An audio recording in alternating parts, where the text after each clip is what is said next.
Rainbow at the northeast corner of Sahara and Rainbow. Sports Insider Radio, Wednesday morning at 9 on KSHP, North Las Vegas, AM and FM, 829 6HP, North Las Vegas, and KSHP.com. The views and opinions expressed in the following program are those of the program's participants and do not necessarily reflect those of station staff, management, and advertisers. It's time for the most interactive radio program in Las Vegas today. It's time for Pushing the Limits with Brian Shapiro. Brian will talk sports, politics, entertainment, and anything that matters to you. Feel free to call Brian at 702-221-7283. You want answers? I want the truth! Now, Pushing the Limits, here's Brian Shapiro. Well, what's up, everybody? How's everybody doing out there? Happy Thursday. It is Pushing the Limits on a beautiful day in the Valley. Broadcasting everywhere on YouTube, TikTok, Twitter, Twitch. We're all over the place, man. We're going to have a lot of fun today. Oh, yeah. We're going to be talking about some of my favorite people, including the My Pillow idiot, Mike Lindell. And yes, he is an idiot. I think he's back on drugs, by the way, and I always thought that he stuffed drugs in his pillows. I'll explain why I'm saying that coming up here in a little bit, because he did this deposition, and he really had a complete meltdown, but it's hilarious. It's very entertaining, so we're going to play that a little bit later on in the show. Gymnasium Jordan embarrassed in the House chambers once again yesterday. Swalwell just absolutely destroyed him. I'll explain what happened, why they were all on Capitol Hill yesterday. We'll get to that a little bit later. One of the reasons why I got into radio is because of Howard Stern. And he's been talking about wokeness on his radio show, and all the right-wingers are going after him. So we're going to talk a little bit about that as well. We got the big man, the 7-footer, the 12-year NBA veteran Paul Mokeski coming in studio. Plenty of sports to get to with him, not just basketball stuff. But what about this Deion Sanders story, man? It's really turning into something pretty special, what he's doing over there in Colorado. So we're going to talk to Big Mo about that. He also was a coach for 20 years. You know, the beautiful thing about social media, before I get to some of the news that I'm going to get to, is that sometimes you talk to people that you haven't spoken to in decades and decades. And I had somebody yesterday, his name is Sean. I haven't spoken to him in decades. And the reason why we connected is because he watches my show on social media. And I've been getting that a lot lately of people that I really, one guy that I went to high school with who runs a bar in California. He hit me up the other day and he said, "Hey, your boy Anthony Scaramucci stopped by my bar, and I told him that I went to high school with you." And they had a conversation about me and the mooch. It's pretty cool stuff. So that's the beauty of doing a show, is we're not just on an FM or AM radio station here in Vegas, but we're on broadcasting live all over the place, and people reach out to me, and I'm really grateful for that. So thank you very much. All right. We're going to get to the Mike Lindell stuff here in just a few minutes, but forgive me because I do want to talk about somebody here in town that recently just stepped down from the vice chair of the Clark County Republican Party. All right, so I would imagine there's probably only a dozen people in this town who know who this guy is, and I'm probably giving him way too much media attention. But forgive me here for a few minutes, because there's a guy by the name of Johnny Brew here in town. And if you don't know who he is, he's a guy who runs this math institute, and he's a former Clark County teacher. I actually met him like 20 years ago, and I never considered him a very intelligent person, and I kind of laugh at him, and I poke the bear once in a while. I don't think he's like this horrible guy that wants to hurt people, but I don't think he's a very bright person. That's just my personal opinion. Not to say that I'm Albert Einstein, but I'd like to think I'm a little bit more intelligent than people that hang out at Target and harass customers on their motorcycle and tell people not to shop there. If you don't remember what I'm talking about, I'm going to play a little quick clip for you. This was Johnny Brew a few months back, hanging out on his motorcycle in a parking lot at Target because he didn't like the trans stuff that they were selling there. And then this is the guy who, for 2 months, he just stepped down, was the vice chair of the Clark County Republican Party. If you don't remember who Johnny Brew is, this is the kind of guy Johnny Brew is, harassing customers in a Target parking lot. And you were saying, Johnny? You my code from Rage Against the Machine? Yes. If you don't take action now, settle for nothing later. That's it. Yep, and that's exactly what we've been getting. Conservatives have been getting nothing, and we're tired of it. Let's take the power back. Yep, take it all back. Take it back. Take the rainbow back, too. Yeah, take the rainbow back, too, you frickin' idiots.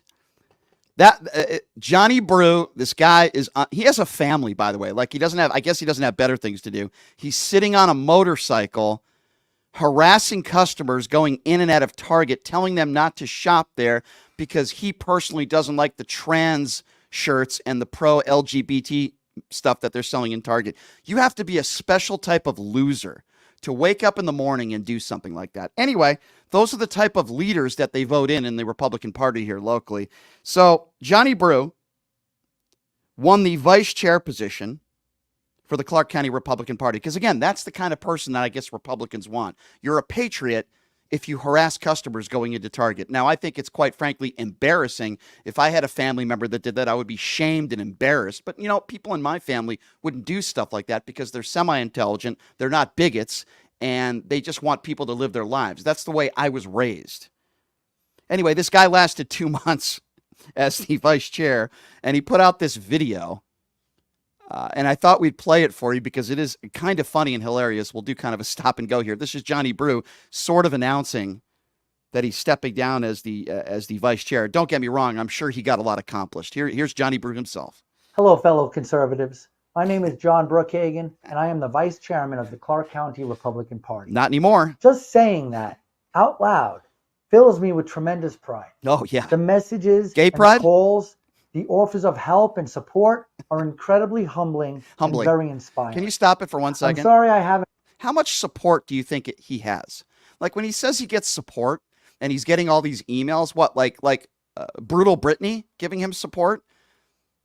Matt Anthony? Like, who do you think his real supporters are? I don't know. I'm just kind of throwing that out there. Proud Boy members. Anyway, go ahead. Let's continue to listen to the very intelligent Johnny Brew. And very inspiring. Oh, yes. I'm sorry I haven't been providing many updates lately.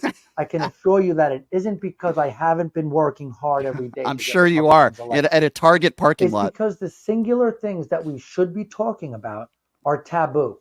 Taboo? I agree to represent all CCRP members. Yeah. I promise production and transparency. Being unable to report on either has left me muted. I can't speak of how embarrassed I am by the work. I'd be embarrassed too if I was him. I can't speak about my experience. No, you just can't speak. How horrible it has been by design. Now, I may not talk about the caucus unless I'm 100% in favor. These are the things that need discussing most. Now, I knew going into my new position. These are the things that need discussing. The only new face with 11 incumbents on the board would have its challenges. But I certainly believed my hard work and earnest attempts to make this work for the betterment of our community would take precedence by all involved. Unfortunately, I was mistaken. All right, stop it for a second. Yeah, you were mistaken. First of all, what hard work is he talking about? Picking up the phone and calling random Republicans and saying, vote Republican? Like, I'd love to know what actual real work Johnny Brew did other than a failed podcast that he doesn't do anymore. Like, what exactly does this guy, what has he done? What has he done to actually help people? I'm trying to get Republicans elected into office. Well, what have you done? I would love to know one thing that this guy has ever done to help somebody when it comes politically or even Republicans. Forget about Americans, Republicans. Anyway, let's listen to more of Johnny Brew. By the way, is he doing this, Numchuck? Is he doing this in a Target parking lot? Is he doing this in his mom's basement? Like, where is this video being recorded? Can you share that with me? Looks like a Target. Is it?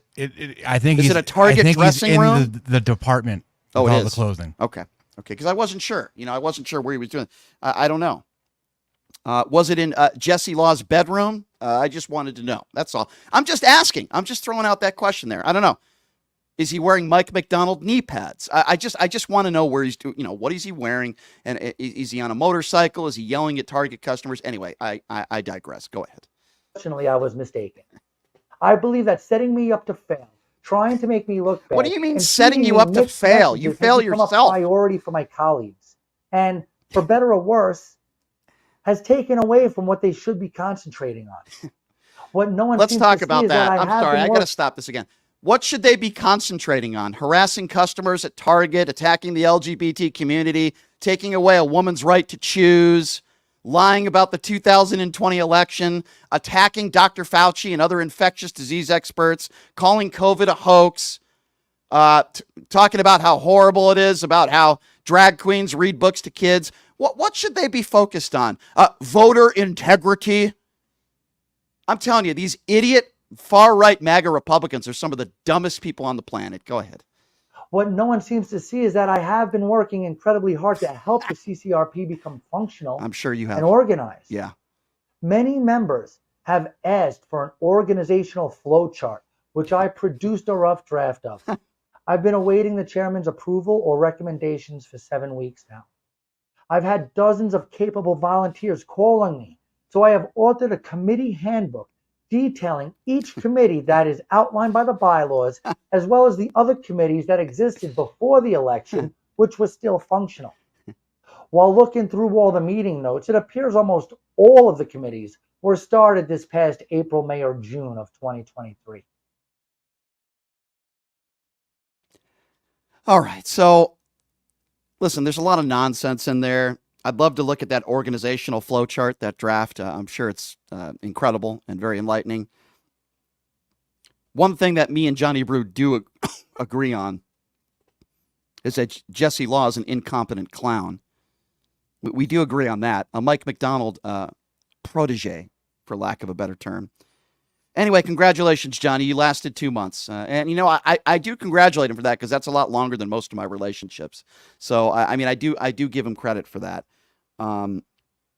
Again, he goes in the same title as the Brutal Britneys and the Matt Anthonys and that group of people. The Get It Done gang or whatever the hell they're called. I don't know. So congratulations. Nobody thought he'd last long, and he didn't. He lasted longer than Donald Trump did with Stormy Daniels, but that's about it, maybe. But anyway, congratulations, Johnny. It sounded like you did a bunch of noble work there. Back to your math institute, and we wish you the best of luck. Speaking of wishing people the best of luck, I did have a MyPillow once, and it was very lumpy, and it was very uncomfortable, and I gave it away to somebody else because I didn't like it. Numchuck, have you ever had a MyPillow before? Probably. I'm not sure. So, you know, if you don't remember it, it must have not been that comfortable. No, it was just another pillow, Yeah. right? You know, like if you stay at, like, all due respect to Circus or some of these hotels where you can get a room for like $19, and you wake up in the morning and your neck is just so stiff. horrible. You know, I pillows. mean, that's the one thing. Horrible. That's the one thing on my body when I wake up in the morning that I don't want to be stiff is my neck, if you know what I'm saying. And yes, that's a MyPillow. They're not very comfortable. And they're lumpy. Anyway, the reason why we're talking about Mr. Mike Lindell, who seems like a very sane human being, by the way, very sane. You know, his story of, you know, cocaine addict to rich pillow pitchman to Trump fanboy and election liar seems to have taken a new turn, ladies and gentlemen. Lindell lost his cool during a series of legal depositions recently. It's notice all these MAGA morons, now they're having all these legal troubles. Well, maybe you shouldn't lie for a living to try to make money, because that's what Mike Lindell is. He's a snake oil salesman. We know that for a fact based on his history. He was yelling, swearing, calling lawyers names, banging his fist on the table, repeatedly slamming down a pile of legal documents during this deposition he gave, defending himself in a defamation lawsuit. If you don't know who Eric Coomer is, he's the former director of product strategy at the Security for Dominion Voting Systems. We all know that all these idiots on Fox News and the Mike Lindells of the world claimed that Dominion voting machines were hacked into, and that's how Donald Trump won the 2020 election. We know the $800 million plus lawsuit that Fox News had to pay out Dominion because they're liars, just like Mike Lindell was a liar. But this audio, I got to tell you, ladies and gentlemen, is hilarious. So there's a moment here where the attorney in this deposition uses the term lumpy pillows, and Mike Lindell just loses his mind, and it is absolutely hilarious, and it is radio gold, and I'm going to play it for you right now because this guy is unhinged. Have a listen to this. And I'm not asking about the lumpy pillow calls. No, they're not lumpy pillows. That's not what they call on. Okay? When you say lumpy pillows, now you're an you got that? You're an is what you are. No, he's he's an ambulance chasing that's what you are. Lumpy pillows, kiss my put that in your book. No, they answer anything, any problem customer that wants to reach Mike Lindell. Those are the ones. I want to talk to Mike Lindell. I want to talk to Mike Lindell. They send them to here and they go, or they call about maybe they didn't get their pillow on time because of the FedEx or whatever. Well, we'll cover them even though it could be somebody else's fault. Nobody called because of a lumpy pillow. I did. But good one though. Done. Yeah, I'm done. Stop it for a second. What I'm saying. Obviously, you don't have a My Pillow. Obviously, you don't have a My Pillow. I'm one of those people. I called in. I was angry about the lumpy pillows. This guy is unhinged. He has lost his freaking mind. Hilarious, though, that the lawyer was just trying to make a point. Hey, we're not going to talk about lumpy pillows or customers that complained. People complain about his pillows all the time. But this guy is unhinged. All right, we have to continue this now because it's extremely entertaining. Go ahead. I have a My Pillow, too. You don't, do you? What I'm saying is, Mr. Lindell. Oh, go ahead. No, I'm pissed. I understand. Yeah, go. When you're saying what? Do you need to take a break? No, I don't need to take a break. Here's what I'm asking. Your lumpy pillow question kind of set a nerve. Because obviously, just like your question in here, Mike's in your little complaint, Mike's frivolous cyber symposium, this whole case is frivolous. You should be ashamed of yourself. But go ahead. Finish your question on this and try not to talk about, get personal and badmouth my employees or my pillows or anything like that. Your pillows suck. Go ahead. I haven't said a single word about your employees, and I don't own one of your You've attacked them. You attacked them. You were part of this. You're getting paid on consignment. You get paid if they get money from my employees. Yes, you have attacked them. You personally did this with Newsmax. You, and I called it right out, the criminal lawyers and Coomer, when you guys did this. Why does he keep pounding the table? The dumbest question of the week. Do I think they played a role? Of course they did. And not only sue me for billions here, now you got to double down and do it some more. But I guess you all lawyers, the administration lawyers, you all need a piece of the pie. I get that. You know, that's nice. They all want a piece of the pie. This guy is unhinged. His anger, by the way, he put himself in this position with his comments about Dominion voting machines. When you are lying, and let me be very clear on this, Mike Lindell is actually smarter than some people think.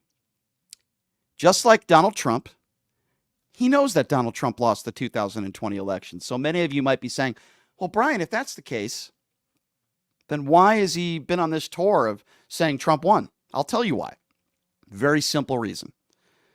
If you look at any of these ridiculous symposiums that he's done about election integrity, and by the way, he's shown no proof that there was any widespread voter fraud. But if you look at all these symposiums, all these interviews he's done, he's always promoting his pillows. Even at the symposiums, they're selling products, they're promoting his pillows. It's free advertising for his crappy, lumpy pillows. That's why he's done this since day one. He's done this since day one so he can get the free advertising, so he could make money. Now, certainly it's going to backfire on him, and it already is because he's lost some lawsuits already, and he's going to continue to lose more like this one because he lied about the Dominion voting machines. Look at all the press that Mike Lindell has received for free since Donald Trump became president of the United States. He's all over the television. He's more of a household name now than he ever has been. Now, for the wrong reasons, but he's done it to make money. Very similar to Donald Trump on a larger scale. Donald Trump knows he lost the 2020 election. Now, he will never admit that, but he knows it.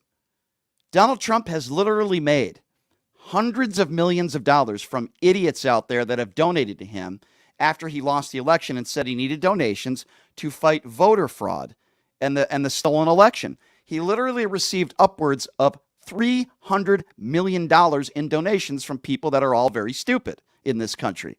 And he was able to keep, if memory serves me right, the laws are 80% of that to do whatever he wants to do with it. Of the $300 million and more that he received, it was documented that he only spent about $5 million of that $300+ million on legal fees in challenging the election after he lost over 60 times in court. The rest of the money he was able to keep himself. And there are dumb people across America. My husband, he donated our life savings. Our kid was going to go to college. Well, then you're an idiot. You're a dumbass and you deserve it.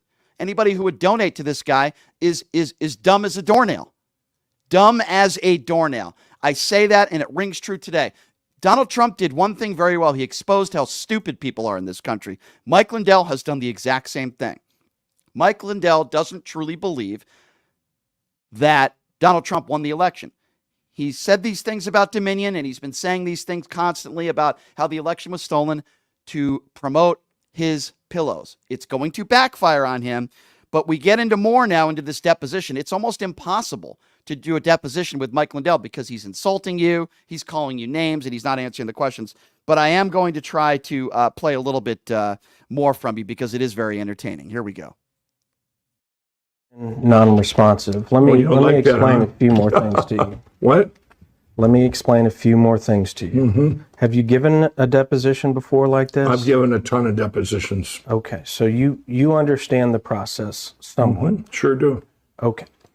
When I ask you a question, you need to do your best to respond only to my question. You're going to arrest me? I'll say whatever I want, and if we have extra, that's doable. There's no rule that says I can't give a full answer. So, I'm telling you the rules. Have you ever been in a deposition where they can't stand who you are? Have you? A lot more than you, sir. Okay, good. Keep going. Don't tell me about my depositions. You're not my boss. You're just some frivolous lawyer in here, and you bring in this frivolous case to me, and especially against a company that had nothing to do with anything. Right. You're disgusting. All right, stop it for Keep a second. Going. This is what a moron Mike Lindell is. You made statements. You're the CEO of MyPillow. You made statements. This isn't a frivolous lawsuit that were lies about Dominion. Was it a frivolous lawsuit against Fox News? No. That's why Fox News settled and paid them over $800 million. You own MyPillow. You're the CEO. This is where you make most of your money. Everything Mike Lindell just said is a lie. I feel like you need to be pounding on the desk. Why does he keep doing that? He's unhinged. He keeps pounding his fist on the table. It's mesmerizing. I'm surprised he didn't break his wrist. Yeah. Yeah. Why doesn't he punch his pillow? What they should do is they should give him a lumpy MyPillow on the table. Should be a desk of pillows. Right, so that when he gets angry and he punches the table, he punches that lumpy pillow. And it might break it down and make it an actual pillow. And then cocaine and drugs start flying out of the pillow. That would be a dream come true. Anyway, go ahead. I want you to understand another thing. What's that? This case is pending in federal court. I don't care.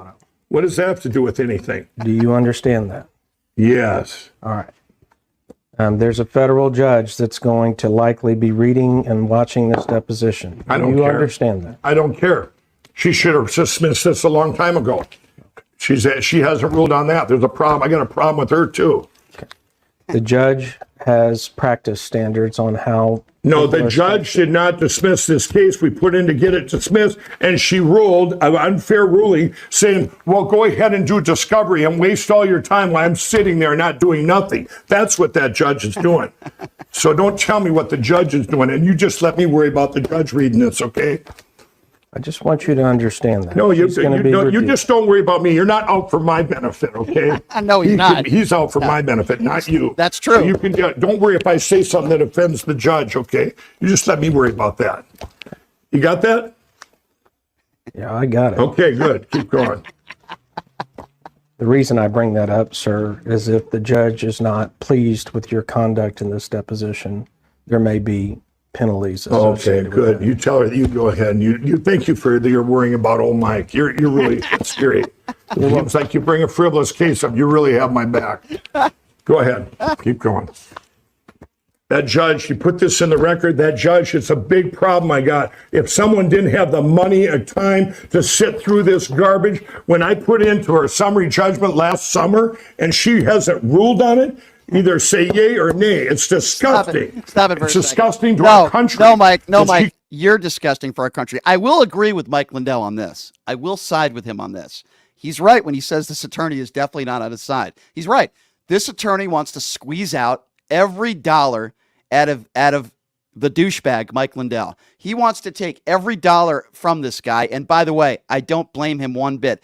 Take every cent and take every dollar from this snake oil salesman douchebag who has been lying about the election, and his pillows suck. All right, let's continue here. Go ahead. And she hasn't ruled on it, either say yay or nay. It's disgusting. It's disgusting to our country that she couldn't make a ruling. Go ahead and do deposition. If it was some guy that didn't have money, you would put them under just in this garbage. wasting my day, wasting my time. But think if it was someone on the street. Don't you care about people? This is disgusting. This judge should have ruled a long time ago that you're yay or nay, frivolous or not. But she did. She said, go ahead and do discovery while I sit and decide what I'm going to do. That's disgusting. I got no problem with you on that. I got a problem with the judge not making a ruling. So there. Now go ahead. Now that the judge has that on record, now you don't have to worry about what me and the judge think of each other. Sounds like Alex Jones. Objection, non-responsive. Here's another thing that I need you to know, Mr. Lindell. If the court determines that you're not being responsive or acting in good faith today, we may have to come back and do this some more. And I want you to understand that. Oh, I got that. And if that's the case, hope that happens. I will be asking for attorney's fees and costs for us to do it. I'm already asking for them. I might just come after you guys for the most frivolous case ever when this is done. If there's a way to sue you, believe me, I'm doing it. Okay. Okay, just so you know that, beyond anything you've ever seen. So be prepared. Mike Lindell's going to screw you with one of his pillows. Committed to being polite and professional. Okay, today. Go ahead. We're getting through that. Now you know where I sit. Let's get on with it. Okay. Radio gold, man.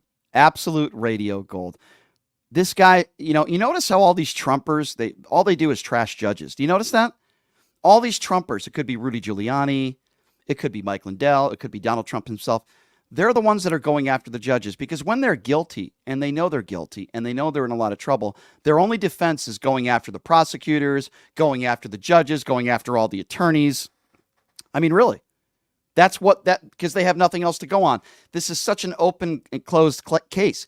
Mike Lindell did what Fox News did. He went after the Dominion voting machines. He lied and knowingly lied about the Dominion voting machines because when you say an election was stolen from, say, Dominion voting machines, and you have no real evidence to back that up, then you suffer through what Fox News has and what now Mike Lindell is going through, which is a lawsuit for defamation. And Mike Lindell is going to have to cough up a lot of money. And when it's all said and done, he might lose his MyPillow business. Quite frankly, I hope he does, because he's a despicable human being. And he wants to talk about this lawsuit being bad for the country. No, he's bad for the country. I do have a gift for you, though, ladies and gentlemen, because we have a little mix song.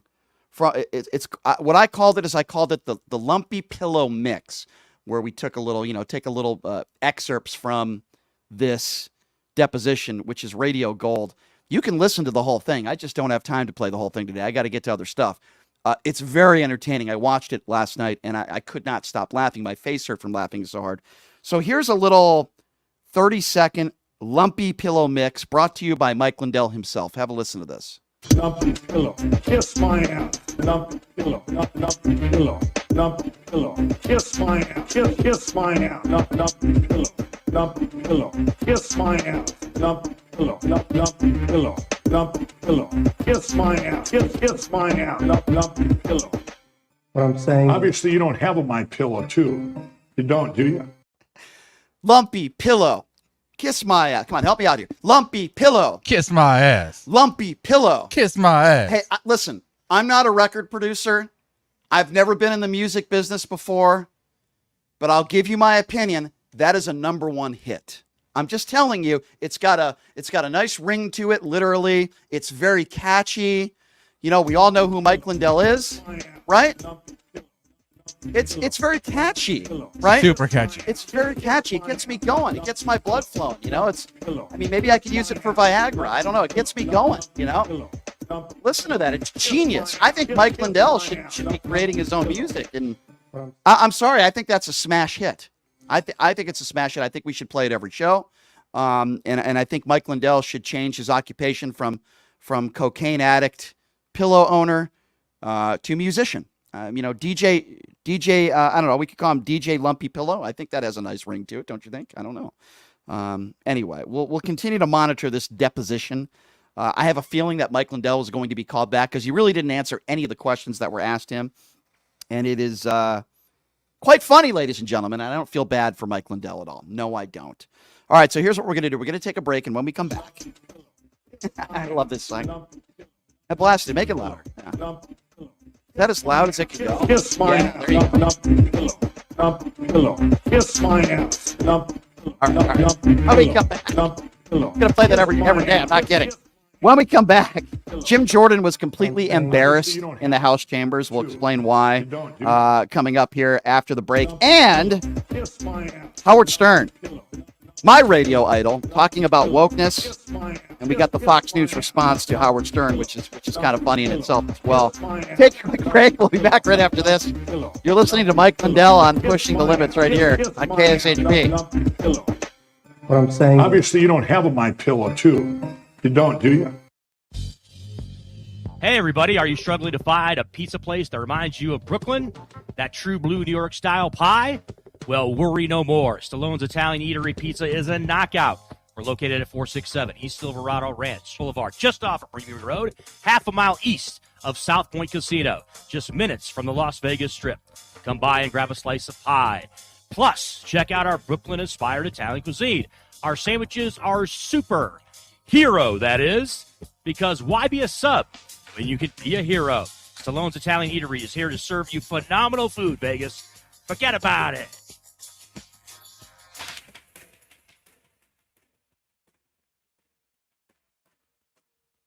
Everybody, it's Brian Shapiro from Pushing the Limits here. I want to tell you guys about my good friends at the Postal Annex. They have a notary signing agent on-site daily, no appointment needed, and they offer a full scale of printing services from shipping labels to documents, business cards, banners, photos, and business signage. They're your passport service headquarters. They offer passport photos, and they can renew your adult passports. If you're traveling in a hurry, they can get those passports to you within 7 days or less. Mailbox rentals with a physical street address, and they also receive your packages from Amazon, UPS, FedEx, USPS, and more. Here's the best part. If you're a Pushing the Limits listener, they have an introductory rate of only $39 for a 3-month service. You can't beat it. Give them a call, 702-873-8005. Check them out at 6130 West Flamingo Road. It's the Postal Annex. Tell them I sent you. Buying or selling a home is a huge life event that requires guidance from an expert in the industry and community. My name is Blake Wynn. You may recognize my name as my grandfather was the best governor the state of Nevada has ever had. Growing up in Las Vegas, I've come to know this community intricately. Now, I am raising a family here as well, so I understand all the issues impacting our home and quality of life. As the top realtor for the #1 real estate team at Keller Williams, you can have confidence in my experience, knowledge, and track record. When it comes to buying, selling, or investing in real estate, choose a name you can trust and someone who understands the community you call home. Call Blake Wynn today and experience the difference of a trusted expert. 702-540-3311. Hey everybody, it's Brian Shapiro from Pushing the Limits. I want to tell you guys about Sahara West Urgent Care and Wellness. They're conveniently located on the southwest corner of Sahara and Jones. They're open Monday through Friday, 9 a.m. to 9 p.m. and Saturday, 9 a.m. to 5 p.m. At Sahara West Urgent Care, they'll take care of all your healthcare needs. They offer routine services such as physicals, STD testing, car accident treatment, and work injuries. You name it, they do it. They have on-site x-ray, EKG, ultrasound, and labs. They treat chronic conditions such as asthma, blood pressure, diabetes, and more. They also offer general wellness exams and treatments such as testosterone enhancement and cancer screening. They're located on Sahara, 6125 West Sahara Avenue. Their number is 702-248-0554. And the best part, they accept most major insurances and affordable cash pay prices, office visits starting at just $95. And I'm also a client, so please give them a call, 702-248-0554. Pillow. Kiss my ass. Pillow. Kiss my ass. Kiss my ass. All right, you're listening to the official the official song of PTL, ladies and gentlemen. Mike Lindell, thank you so much. What I'm saying. Obviously, you don't have a My Pillow. Obviously, I just love the end there. I love it. Obviously, you don't have a My Pillow. Welcome back to the show. I want to tell you guys about my favorite gaming bar in town, which is Jackson's Bar and Grill, located at Flamingo and Jones. I'm going to be heading out there today, actually. Great promotions every Wednesday. A chance to win up to $3,000. Spin a wheel multiple times if you can earn enough points. The food's great. The promotions are great out there, and I'll be heading out there today. Jackson's Bar and Grill, located at Flamingo and Jones. Tell them that you're a PTL listener and PTL sent you over there. So, a lot going on Capitol Hill yesterday, including Mr. Garland, who was pressed by all the right-wing MAGA idiots out there about Hunter Biden's laptop. And it's very tricky for Garland because he's not allowed to comment on ongoing investigations. So what the Republicans, the MAGA Republicans, and I'm talking about the Matt Gaetzes of the world and the Jim Jordans of the world, because they're all idiots. They never pass anything. Jim Jordan is the Gymnasium Jordan, is the perfect example of a guy that's been on Capitol Hill forever and has never passed anything in his life. Maybe gas. That's about it. He's a liar. He's a traitor to this country. And as you know, he's also defied a subpoena for over 500 days when it came to January 6th. And the reason why he's done that is because he will incriminate himself, because there's no question in my mind that he was a part of January 6th. We know that he spoke to the president, the former president, that day. Look at that. I almost called him the president. I sound like that chick Welker who did the interview on Meet the Press. Mr. President? No, the former president, Donald Trump, and probably most likely will never be in office again. He might be behind bars. But there was a moment where, and Garland did the best job he could with these MAGA idiots, pressing him on Hunter Biden and Hunter Biden's laptop and a two-tier justice system. Meanwhile, Hunter Biden has now been indicted for the second time, but they keep saying it's a two-tier justice system, these idiots on the right. So there was a moment here, and listen, I can play a lot of audio clips from these right-wing a-holes that are trying to make it sound like, because they have nothing else to talk about or defend. They can't defend Donald Trump. So they want to go after Hunter Biden and want to go after the Bidens, even though to this day there's no evidence that Joe Biden has done anything wrong. So they go after Garland and they try to make it seem like Garland is Joe Biden's attorney. And of course, Garland said that's not true. Not the attorney of anybody, in Washington, not the attorney. He's the people's attorney. He said it over and over again. And of course, Matt Gaetz and the Jim Jordans, they're asking about specifics about Hunter Biden. He can't answer any specifics on an ongoing investigation. But the Republicans don't seem to understand that, or if they do, they have nothing else to ask him. So there was a moment where Jim Jordan said that Garland could be held in contempt, which is absolutely astounding and ridiculous. And Representative Swalwell, who obviously is a Democrat, then had a chance to speak, and he made such a good point and just absolutely clowned Jim Jordan. Have a listen to this. Fellow conservatives. That's Johnny Brew. We definitely don't want to play Johnny Brew. I can't give him more than 4 minutes of airtime. All right, so this is... Mr. Attorney General, my colleague just said that you should be held in contempt of Congress, and that is quite rich, because the guy who's leaving the hearing room right now, Mr. Jordan, is about 500 days into evading his subpoena. About 500 days. So if we're going to talk about contempt of Congress, let's get real. I mean, are you serious that Jim Jordan, a witness to one of the greatest crimes ever committed in America, a crime where more prosecutions have occurred than any crime committed in America, refuses to help his country, and we're going to get lectured about subpoena compliance and contempt of Congress? Jim Jordan won't even honor a lawful subpoena? Are you kidding me? Are you kidding me? There's no credibility on that side. Mr. Attorney General, you are serious. They are not. You are decent. They are not. You are fair. They are not. So I welcome you to the law firm of Insurrection LLP, where they work every single day on behalf of one client, Donald Trump. And they do that at the expense of millions of Americans who need the government to stay open, who want their kids safe in their schools, and would like to see Ukraine stay in the fight so that we don't help Russia. That's the expense that this nonsense, this clown show, I call it a clown show, except they actually have real responsibilities that affect real Americans. It's the difference between one side that believes in governing and one side that believes in ruling. Amen, brother. Amen, Representative Swalwell. You could not be more right on that. This idiot Gymnasium Jordan, who, by the way, there's no doubt in my mind, based on the evidence, because I've interviewed some of the people that Jim Jordan actually coached on that wrestling team. Jim Jordan knew that kids were being raped, and he did nothing. How do I know that? I spoke to one of the people that was on the team. I had that person on my show a few years ago. They have no reason to lie. They're not making any money by lying. And the guy told me that Jim Jordan was crying to him on the phone not to go public. Jim Jordan enabled a pedophile to rape kids. And now he's defying a subpoena, and he's the one that says he wants to hold Garland in contempt. These people need to be called out. Again, Another MAGA Republican. And I love that term, the law firm of Insurrection LLP, because that's what the Jim Jordans and the Matt Gaetzes and all those people in the world, they will defend Donald Trump. They will defend the insurrectionists, even those who assaulted police officers.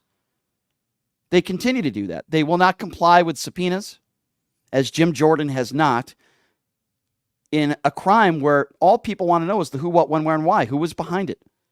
And Jim Jordan, again, the Marjorie Taylor Greens of the world, all these people. It's a joke. It is a clown show. Representative Swalwell hit the nail on the head. This is a clown show.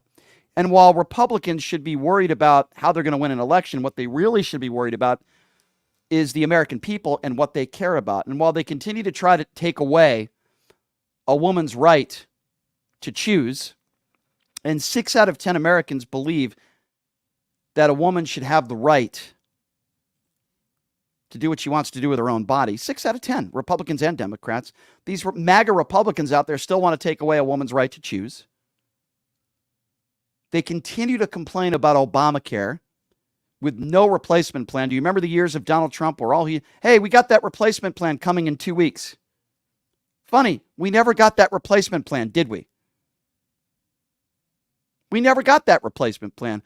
That is a perfect example of what Republicans stand for in 2023. They want to complain about the Biden administration. They'll complain about Obamacare, for example, but they have no solution, no replacement plan. That's what they do.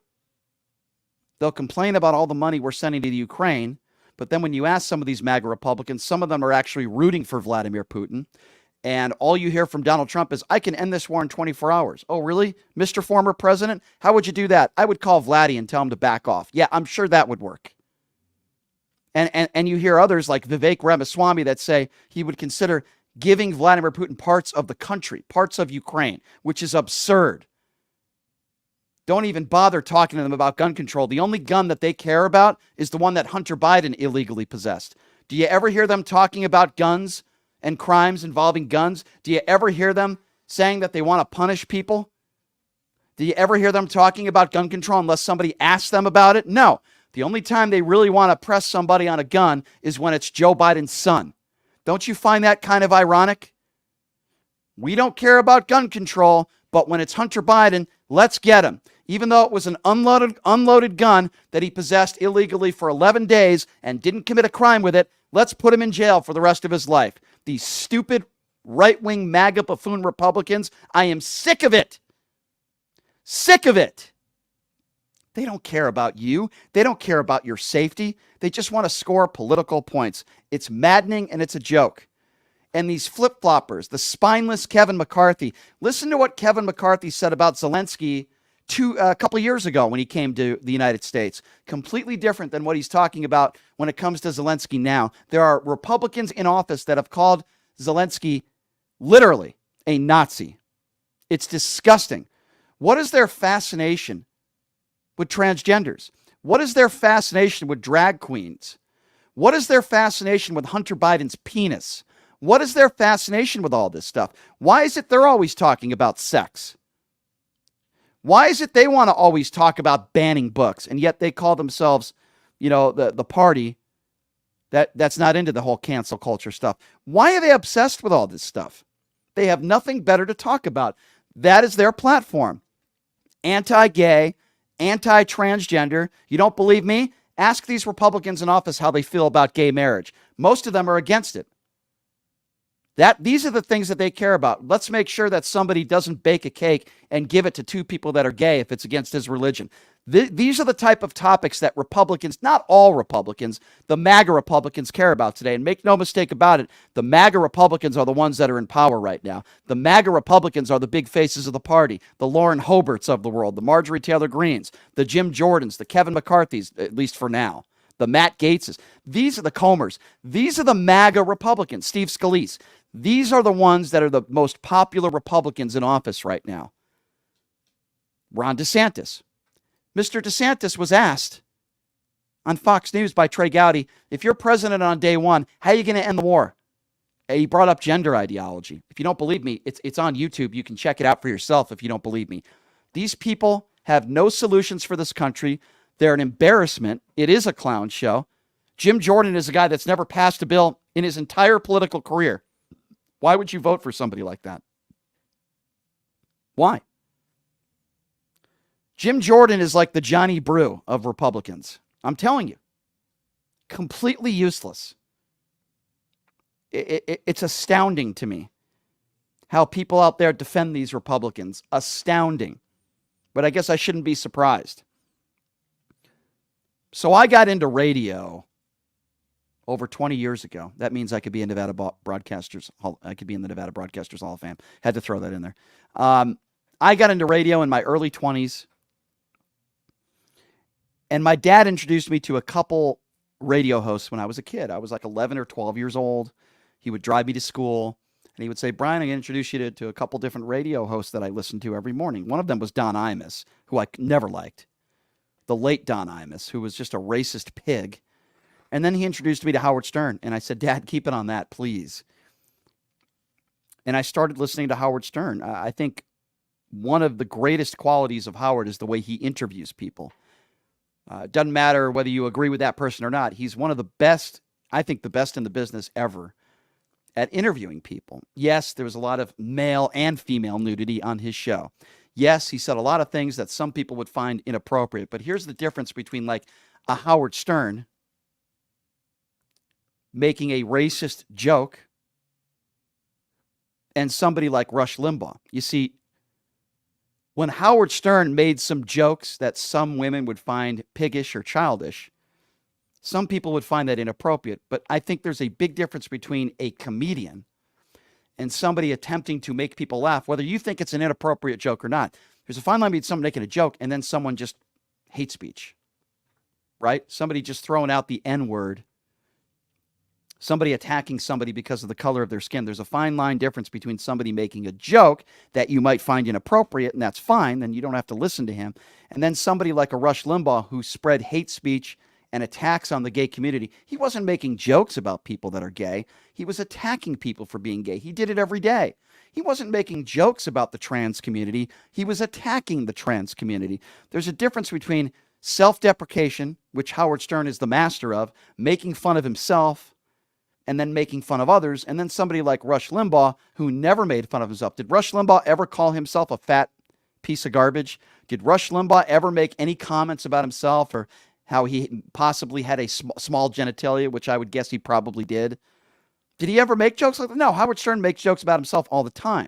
And then he jokes around about others as well. Now, if you don't like that sense of humor, then don't listen. No problem. But don't start to compare Howard Stern to a Rush Limbaugh, who was a bigot, and the world is better without him. Don't start comparing the two. So here's Howard Stern talking about wokeness and you know, the word wokeness and how some people would say it's got a negative connotation to it, being woke. Well, here's Howard Stern's interpretation of what wokeness is. Have a listen to this. If woke means I can't get behind Trump, which is what I think it means, or that I support people who want to be transgender, or I'm for the vaccine, dude, call me woke as you want. I'm not for stupidity, but I am woke, motherfucker, and I love it. Amen. I absolutely love it. I love it. Yeah, these people that say wokeness. Well, what's wrong with being woke? What's wrong with being aware of your surroundings? What's wrong with treating everybody as equals? What's wrong with calling out people who judge other people because their sexuality might be different or the color of their skin might be different? Many of these people that use the term woke or wokeness, they can't even define it. They don't even know what it means. And of course, the people on Fox News and those on the far MAGA right are attacking Howard Stern for making these statements. Now, Greg Gutfeld is somebody that I never found funny. I think he's a little weasel. I can't watch his show. It's painful. So listen to Gutfeld's response to Howard Stern. Here's what Gutfeld had to say about Howard Stern's definition of wokeness. Have a listen to this. Oh, dear, he swore. He swore that'll win over the woke. He's a regular Huey Newton of the Hamptons. Here's my theory. Wokeism is a contagion. Stern got it from Jimmy Kimmel, his new best friend, and Kimmel got it from his wife, and his wife got it from where you get all infections, a toilet seat. Oh, so funny.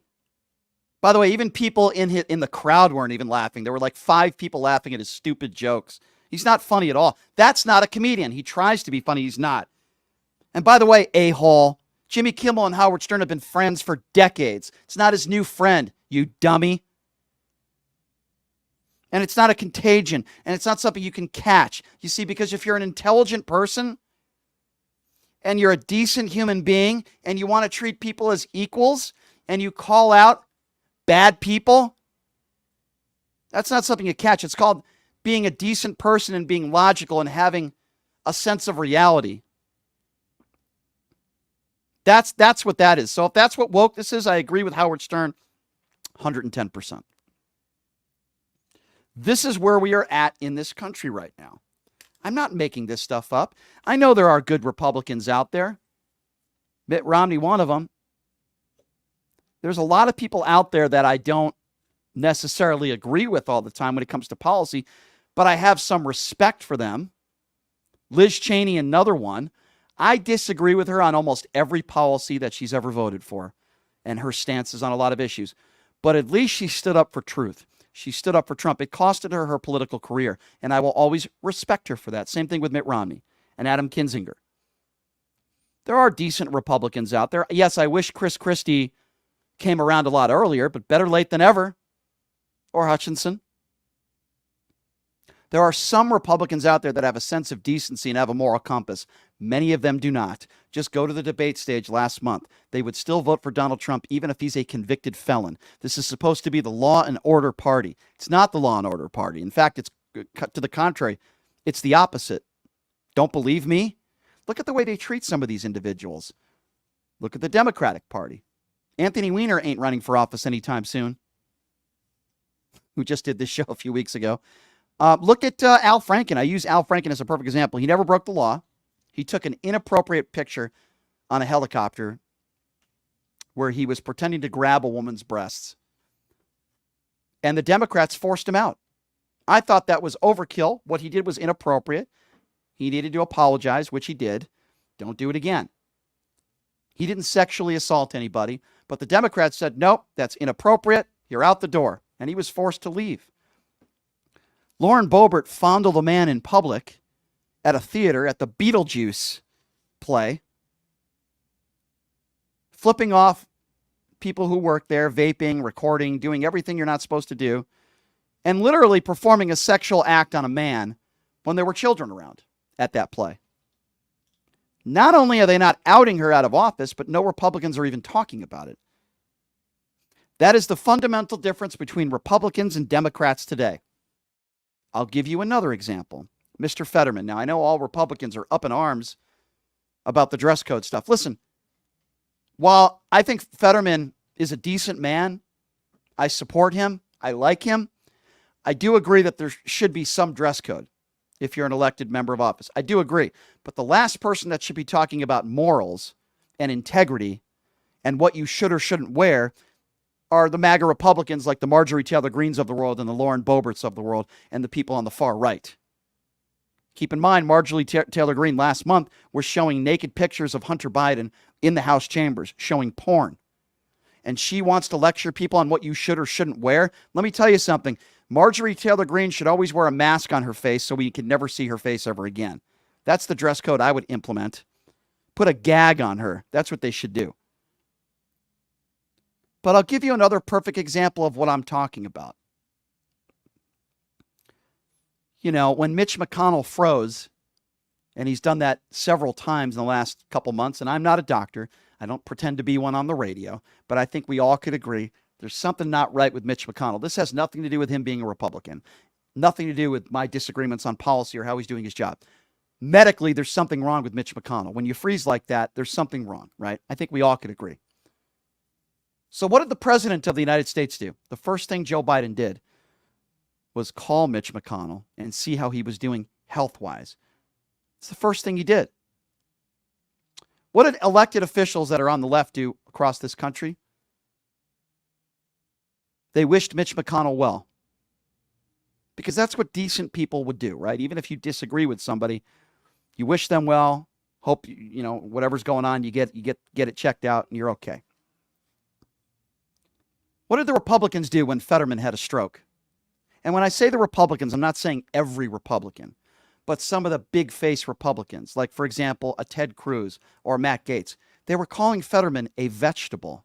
They were mocking him. They were mocking his speech. They were saying he shouldn't be in office. He can't even put a sentence together. They were making fun of him. They were poking the bear, mocking a man after having a stroke. You didn't hear Ted Cruz go on social media and say, geez, I hope Fetterman makes a full recovery. We wish, me and my wife and my family, we wish him the best.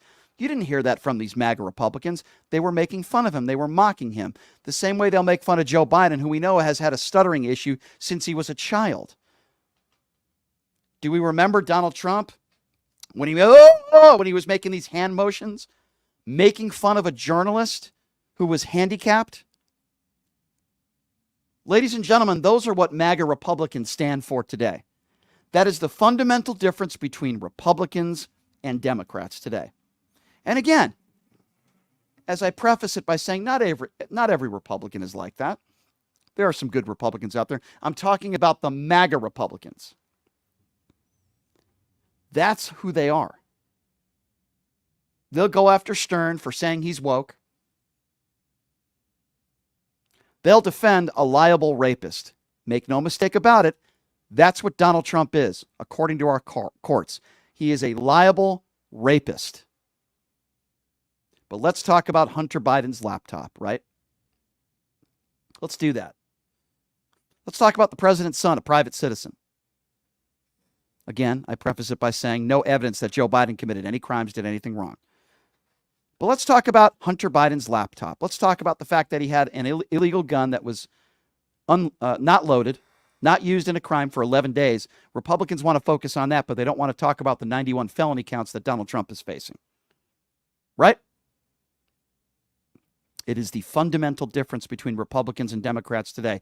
While you might disagree with how Democrats get there, and you might disagree with some of the solutions that Democrats come up with, could be healthcare, could be gun control, you can disagree with policy, but they're trying to come up with solutions to make this country better, to help people. What have Republicans put on the table besides going after Garland and calling the DOJ a two-tier justice system, going after transgenders, going after gay people, drag queen story time? What are Republicans doing today in Washington to help the American people? The MAGA Republicans have one person in the audience that they're helping, and that name is Donald J. Trump.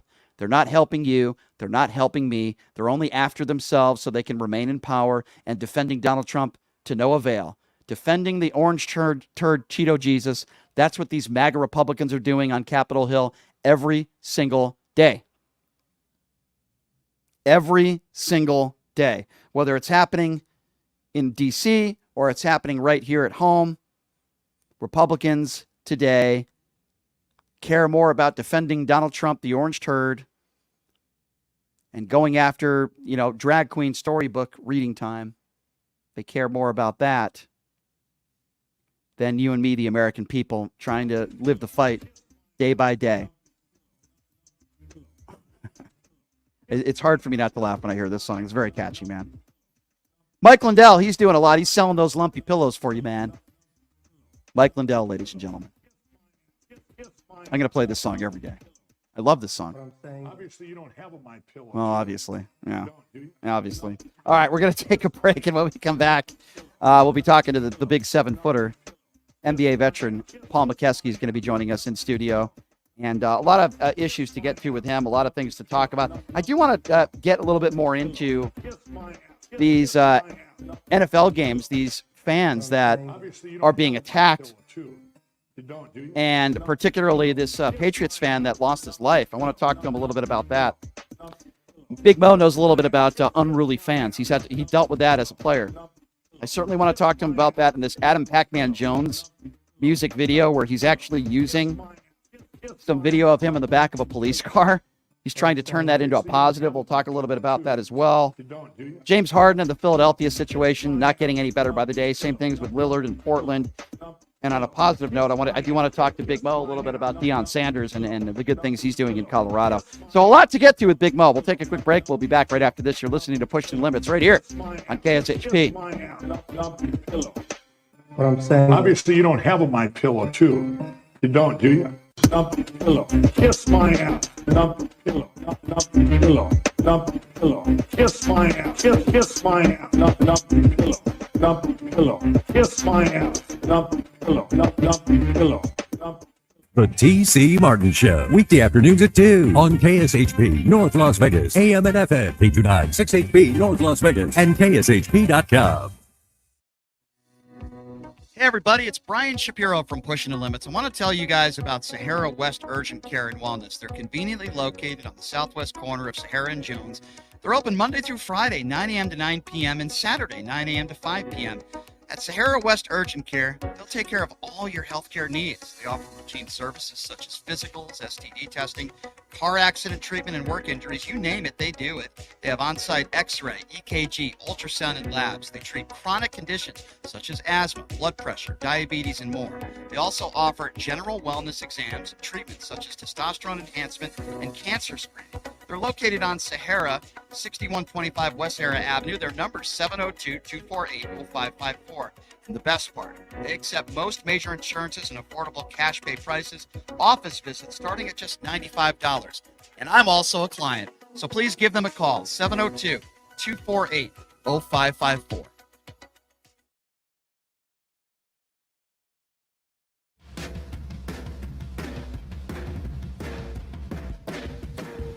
Hey everybody, it's Brian Shapiro from Pushing the Limits here. I want to tell you guys about my good friends at the Postal Annex. They have a notary signing agent on site daily, no appointment needed, and they offer a full scale of printing services from shipping labels to documents, business cards, banners, photos, and business signage. They're your passport service headquarters.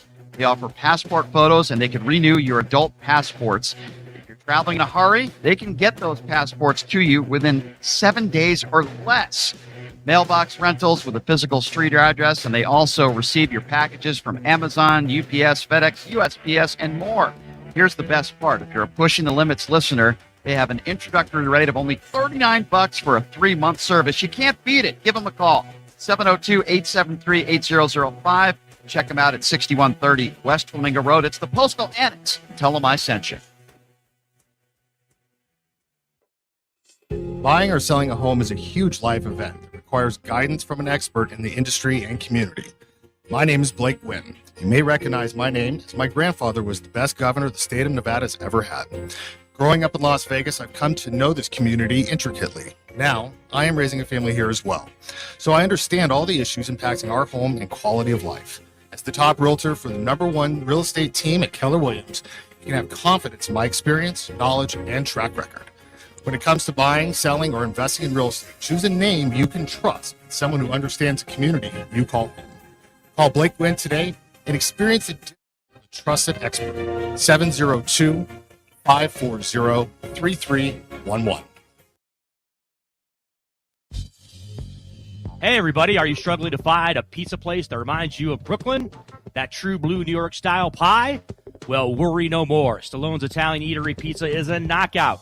We're located at 467 East Silverado Ranch Boulevard, just off of Premier Road, half a mile east of South Point Casino, just minutes from the Las Vegas Strip. Come by and grab a slice of pie. Plus, check out our Brooklyn-inspired Italian cuisine. Our sandwiches are super. Hero, that is. Because why be a sub when you can be a hero? Stallone's Italian Eatery is here to serve you phenomenal food, Vegas. Forget about it.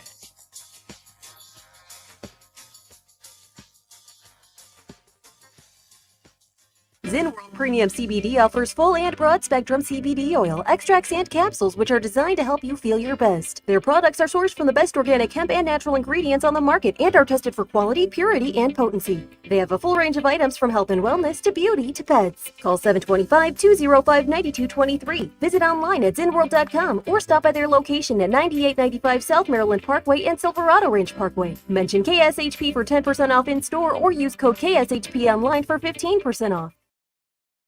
Locally owned and operated, come on down to Academy of Hair Design located at 5191 West Charleston Boulevard, number 150 today to begin your career in cosmetology. There is something for everyone from cosmetology to nail technology. You will be able to have the hands-on training that is needed to succeed in this career field. Call 702-878-1185 or visit www.ahdvegas.com today. The London Bridge Resort in Lake Havasu is the perfect place to vacation in style. Their beautifully designed suites include stunning views, a kitchenette, and free Wi-Fi. The well-reviewed and affordable resort has tons of amenities, including a breakfast buffet, kids camp, a 9-hole golf course, 3 pools, a marina, boat tours, a water slide, and a great nightlife scene. London Bridge Resort is centrally located in Lake Havasu City, Arizona. Go to londonbridgeresort.com to plan your getaway today. London Bridge Resort, your Arizona oasis destination. Hungry for the best barbecue in Las Vegas? Come out to the infamous barbecue and meat market, John Mull's Meats and Roadkill Grill in Las Vegas. John Mull's was featured on the Food Network's Diners, Drive-Ins, and Dives. Now take home delicious meat selections for your grill, and while you're there, grab a bite of the best barbecue in Las Vegas. With 2 locations now at Tom and Gowan or on North Decatur, you're sure to find the perfect meats for your next barbecue or party. Find us online at johnmullmeats.com.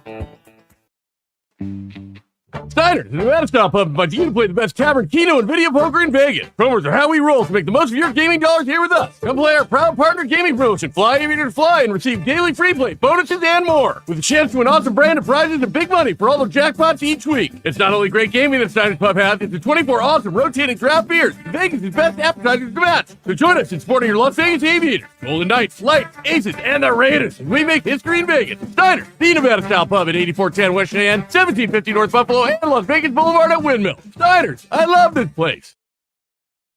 Located only 4 miles from downtown Colorado Springs and just 10 miles from Pikes Peak, Hyatt Place Colorado Springs Garden of the Gods offers spacious rooms featuring contemporary decor with stylish furnishings, including divided living and sleeping areas, the Hyatt Grand Bed, state-of-the-art media and work center, a 42-inch flat-panel high-definition television that easily integrates with laptops and other devices, and complimentary breakfast is included in your stay. Hyatt Place Colorado Springs Garden of the Gods at 503 West Garden of the Gods Road. Visit HyattPlace.com. At the Bagel Cafe, the recipe is simple: good food and generous portions. Family owned and operated since 1996, the Bagel Cafe is a unique restaurant where you can get anything your appetite desires. From a bagel and a smear to piled high corned beef on homemade rye, fresh fruit platters and salads, or creamy New York cheesecake. Check them out at thebagelcafeLV.com. The Bagel Cafe, where there's something delicious for everyone. Hey, everybody, are you struggling to find a pizza place that reminds you of Brooklyn? That true blue New York style pie? Well, worry no more. Stallone's Italian Eatery Pizza is a knockout. We're located at 467 East Silverado Ranch Boulevard, just off of Premium Road, half a mile east of South Point Casino, just minutes from the Las Vegas Strip. Come by and grab a slice of pie. Plus, check out our Brooklyn-inspired Italian cuisine. Our sandwiches are super. Hero, that is. Because why be a sub when you can be a hero? Stallone's Italian Eatery is here to serve you phenomenal food, Vegas. Forget about it.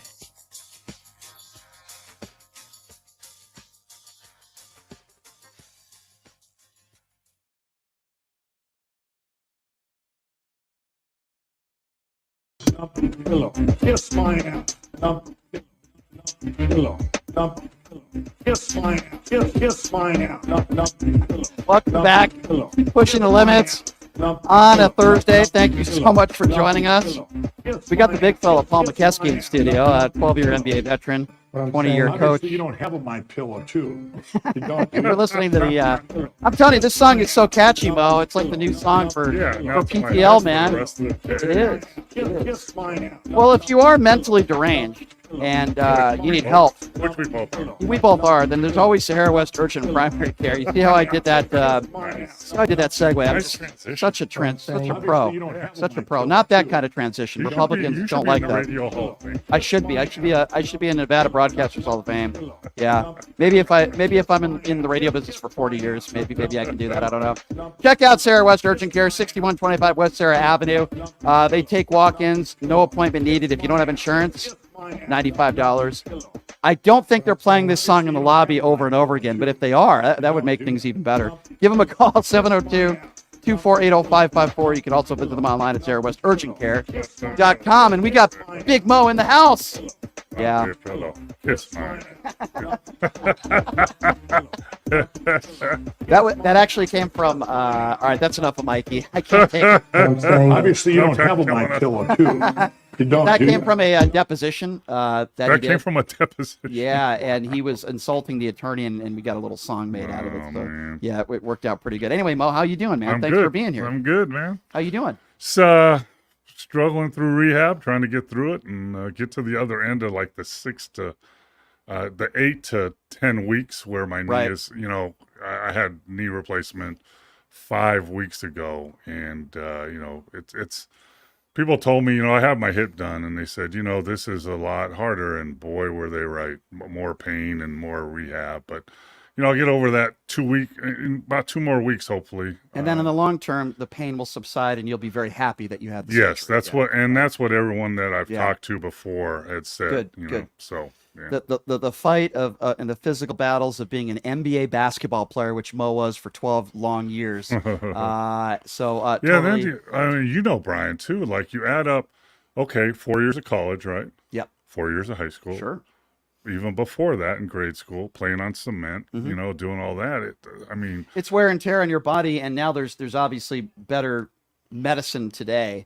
But back when you were playing, and you started playing in what the early '80s. Well, you played high school ball in what, the '70s? '70s, right? High school ball in the '70s. You played a great career over at Kansas, great college player, and then in the NBA, where it was brutal, and the physical battles you had back then were very different than what we see in the NBA today. And the travel and the rehab and the strength and conditioning coaches, all they know now, and nutrition, but we both know nutrition one of my... And getting into brawls with Charles Barkley and Charles Oakley. Any Charles. Yeah. So, but I'm glad you're doing better, and I'm sure you'll make a full recovery in a couple weeks. Get you back on the golf course. Sexy scar, though, huh? Gonna get you back on the golf course. You hit him pretty good there a few months ago. Yeah, I was impressed. I enjoyed playing with you guys. Yeah, now, But that was. You know what I liked best though? Hitting your drives because it was a scramble. That's what I. That was a lot of fun.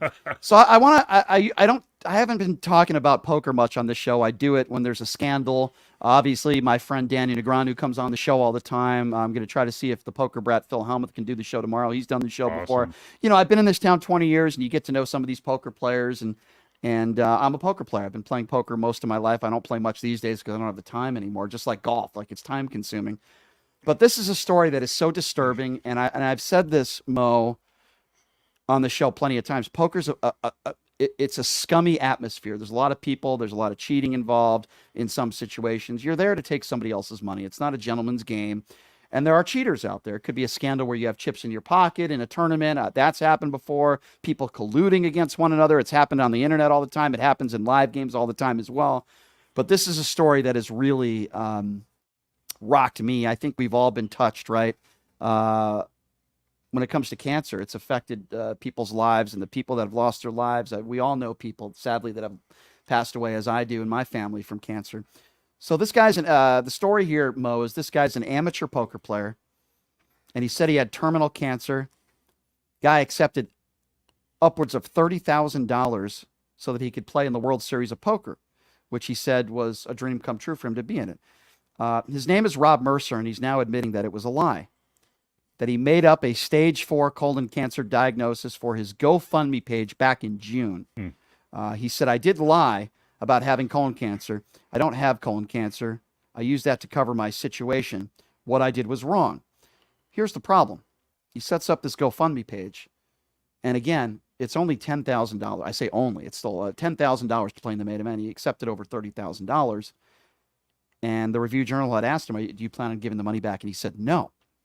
So 2 things here. Number 1, he should never be allowed to play in the World Series of Poker again. No question. Number 2, to me, this is a crime. We've seen it all over the place where you set up GoFundMes. After the October 1 shooting, there were people that set up GoFundMes claiming that they were there and they weren't, and they were prosecuted. Some of them were. This is a lie. But it's not just a lie, it's a crime. Not only should he have to pay the money back, but I believe he should be prosecuted. What do you think about this? Yeah, absolutely. I mean, it's fraud, number 1. Yeah. Number 2, lying, cheating, scamming people is horrendous. But lying, cheating, scamming people in the name of cancer is just way, way over the edge. I mean, that's, and, we used to say, what goes around comes around or whatever. And I mean, that's just to me. And that's why, I understand like GoFundMe pages and stuff, and it's a worthy cause to help people. But I'm always a little leery because you never know what's going on with, using a disease, someone's disadvantage, someone like that is horrendous. And I mean, he openly admitted it. I don't understand why someone wouldn't go after him for fraud on it. And isn't there, let me ask you this. I don't even know. I'm just throwing this out. I'm not a lawyer. I play one on the radio, but isn't that if he collected money over many states, isn't that a federal crime? And isn't that I believe racketeering or something like that? I believe it could be. Here's the good news. The good people at GoFundMe, and they do a pretty good job at for the most part in policing if something like this happens. They put out a statement, and they said that everybody's been refunded the money, which is great. Yeah. So that's really important. So that's number 1. Listen, there were people that donated $25, $50, and I know one person donated $5,000 that talked about it online. Great that they were refunded. That's number 1. They also said they are willing to cooperate with investigators and law enforcement. This guy needs to go to jail.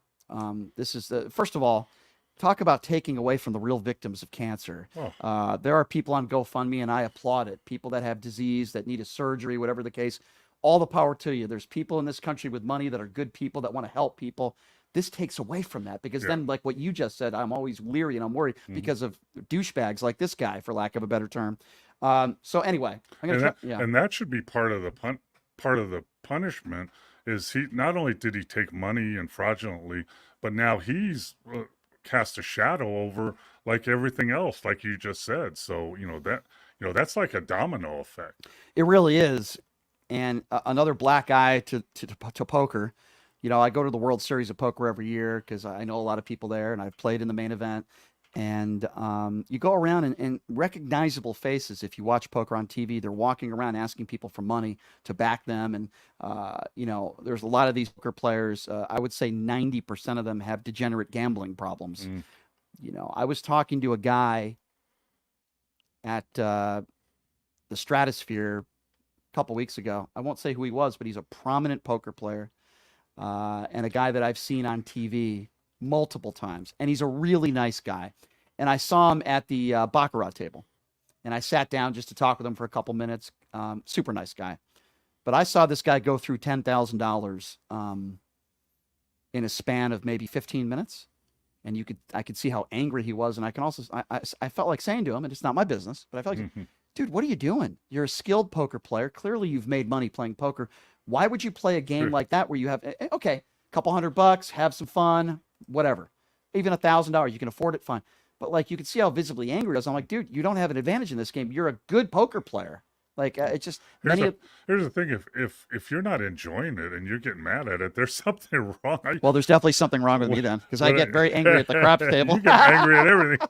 You get angry at a poker machine. I do. But I could be flipping a coin with you for money, and I'd be getting. But I used to play in a lot of charity golf tournaments. Back when I played a lot. Sure. I mean, I'm talking about 30, 40 a summer. And just play, and it was great fun, and it always cracked me up and interests me that, I play with a group of guys. I'm good, and they were happy to have me as their celebrity because they could use my balls and my drives and my putts and all that stuff. But I would see these guys like, getting mad, maybe shanking one right or pulling one left and getting mad. And I go, hey, how much golf do you play? Oh, I play a couple times a month.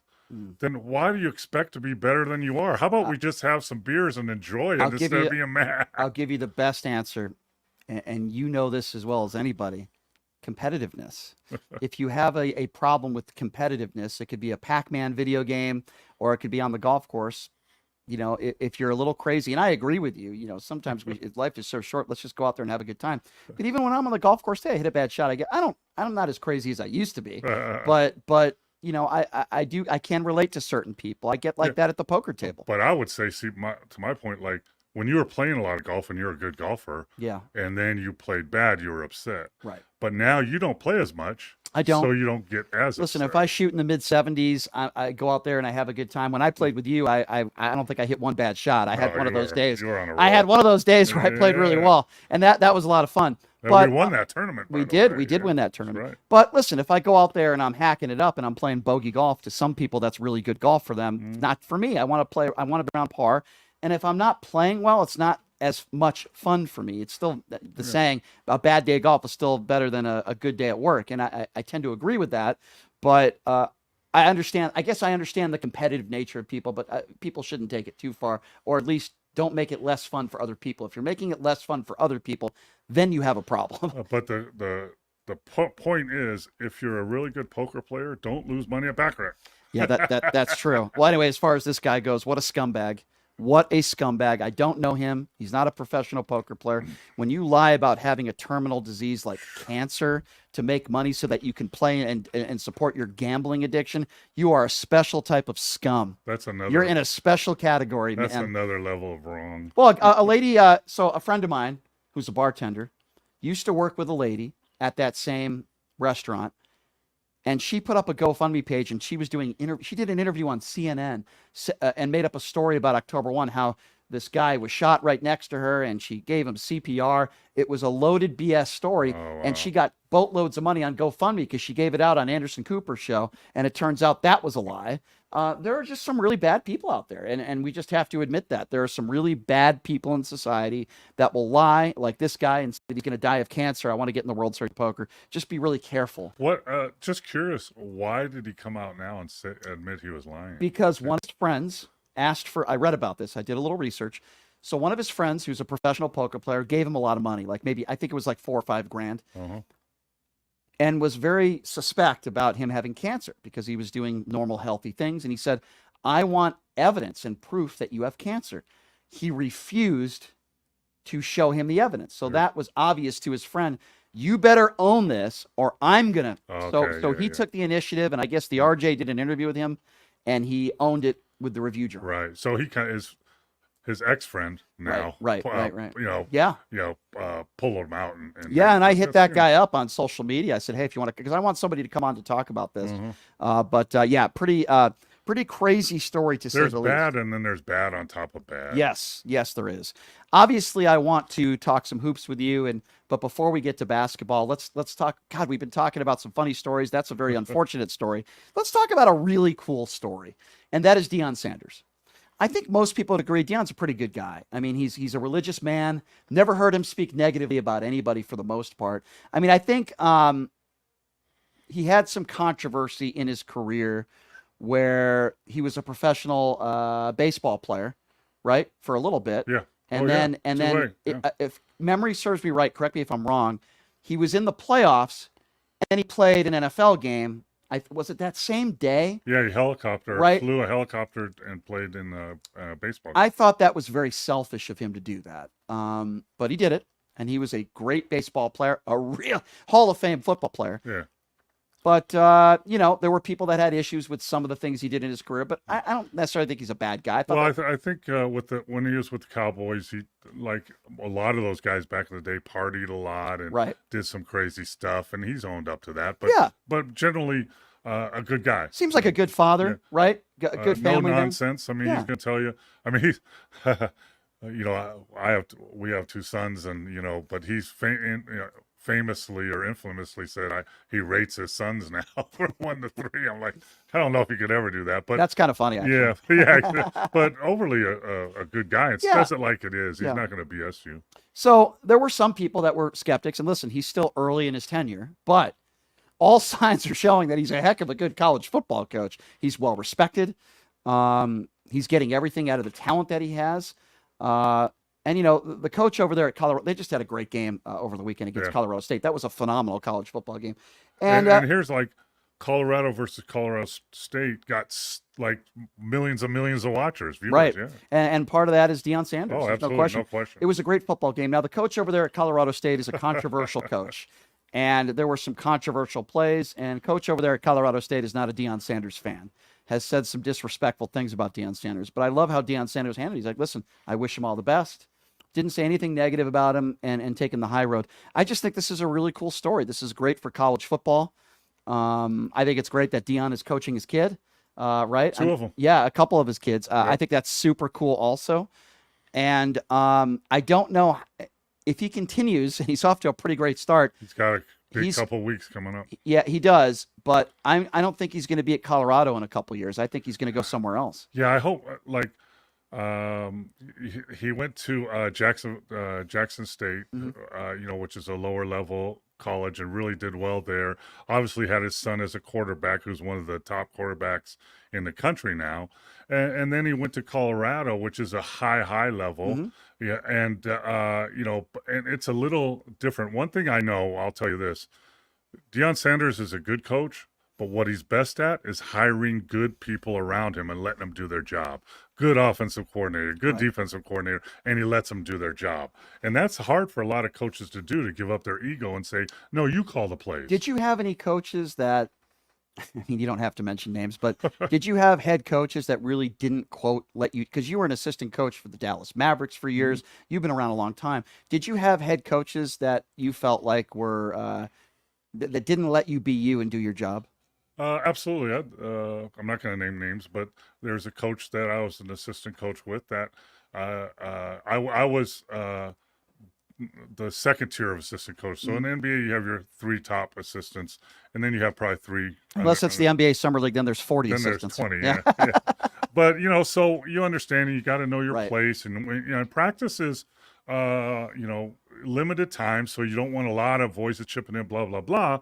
But, he pretty much, he told us, listen, during practice, I only want to hear that coach and that coach, 2 voices. And I don't want anybody else, adding anything, which I think is, so if I had something to say, I would go to one of the other assistants and say, hey, listen, we should probably look at this, maybe pick and roll coverage. So remember, we got a front after we switch, stuff like that. So he could tell Avery, who could tell the players. And I think that's overboard. But well, can I ask you another question when it comes to this, though, on a positive note? A coach that you worked for that was the opposite, that was great, that just said, let's Mo be Mo, let's his assistants do their thing. Like, do you have a coach that you say, wow, that guy was great? I would say one of the, the best coaches ever, Don Nelson. Yeah. Who coached me in Milwaukee, coached me in Golden State, and then I worked for him with the Dallas Mavericks as an assistant. And he was, he was known for letting players have input. Like when we did shoot around, which is the day of the game, we're going to talk about how we're going to play pick and rolls in the team tonight. He would ask the player, like Sidney Moncrief, how do you want to get through this pick and roll? What do you want to do? And then, okay, that'll be plan A. And then if not, we'll do our plan B. So he is famous for doing that. And also as his assistants, he let his assistants step up and, run their thing and have a voice in the whole show. So I would say Don Nelson's probably the one of the most open, because head coaches and a lot of coaches in general, people in any sport, their egos are huge and they have to be at some extent. Sure. But you have to know when to put them aside, Yeah. So there's kind of a balancing act there. But I mean, is there anybody more laid back who likes marijuana more than Don Nelson does? Not anymore. Can I ask you a question about Don? Do you talk to him at all recently? I haven't talked to him in years. Yeah. I heard a story on HBO Real Sports because they did a story on Don Nelson. By the way, I'm really sad that that show is ending, because I think it's one of the best shows on TV sports wise. I think Brian Gumbel's fantastic, and they have great reporters on that show. I didn't know that was ending. Legends, yeah. Brian Gumbel's stepping down, and I think they've had a nice run. But anyway, they did a story on Don Nelson, and he's out there. I don't know. I think it may be in Montana or somewhere. And he's living in the mountains, and he has this group of friends, 5 or 6 friends. He's in Maui. Or Maui, I'm sorry. Yeah. Not the same, different one, Maui. And he has this poker game that he runs like every week, a couple times a week. And there's like same 6 or 7 guys, and they have a great time. They're smoking weed. He has his own weed. Yeah, he does it all. Yeah. And they had told a story. And I don't mean to laugh. Nelly Kush, I think. I don't mean to laugh about this story, but it's so crazy that apparently a guy passed away in the middle of their poker game. And listen, he was dead. They couldn't help him. I'm not making the claim that they just let him die. Mm-hmm. He was dead. And they let him sit there dead, and they continued playing. And I'm like, that's a different level of laid back. That's like a cowboy dying with his boots on, right? Yeah. I'm like, who does that? Well, I know, I never played poker with Nelly. I was scared to, but I played golf with him. And yeah. What was that like? Everything is everything is a bet. Like, it's not a big bet, 50 cents a buck, but everything. 3 putts, sandies where you get a par if you're hitting the sand. Barkey, you get a par after you hit a tree.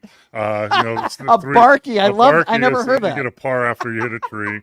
All those things are going on and really interesting. But I know that he's in Maui, and his neighbors, one is Alice Cooper and one is Willie Nelson.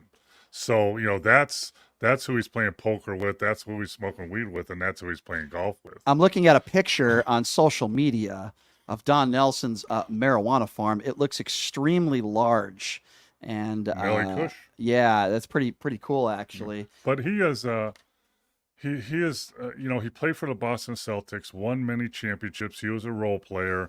He was a coach's coach. I played for him. We really got along because I think I reminded him of him when he played. Not spectacular, but do whatever he could do to help the team win. And but he is one of the unique people. And I remember a few years back when I saw a picture of him at the Basketball Hall of Fame. Mm-hmm. I don't know if Sidney Moncrief was getting inducted or somebody, and he when he was coaching and playing, he was like a country boy from Iowa, and he looked like a Miami, slick back hair, big tan. I didn't even recognize him. I have a funny Don Nelson story for you because I was actually at this game. So this is the Boston Garden. I believe he was coaching the Golden State Warriors. I could be wrong.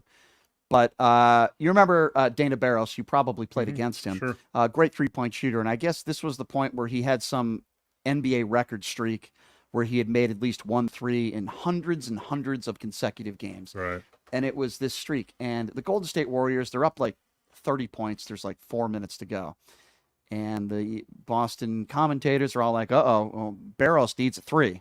Otherwise, this streak is going to end. There's literally 20 seconds left in the game. Totally irrelevant possession. Like I said, Golden State's up like 20 or 30. And Don Nelson calls a timeout because he knows they're trying to get the ball to Dana Barros. Mm-hmm. And I thought it was actually kind of funny. He spitefully calls a timeout, and they immediately double Dana Barros. Mm-hmm. and he chucks the ball from like half quarters. I mean, there was like 1 in 1,000 that he makes the shot. He missed it.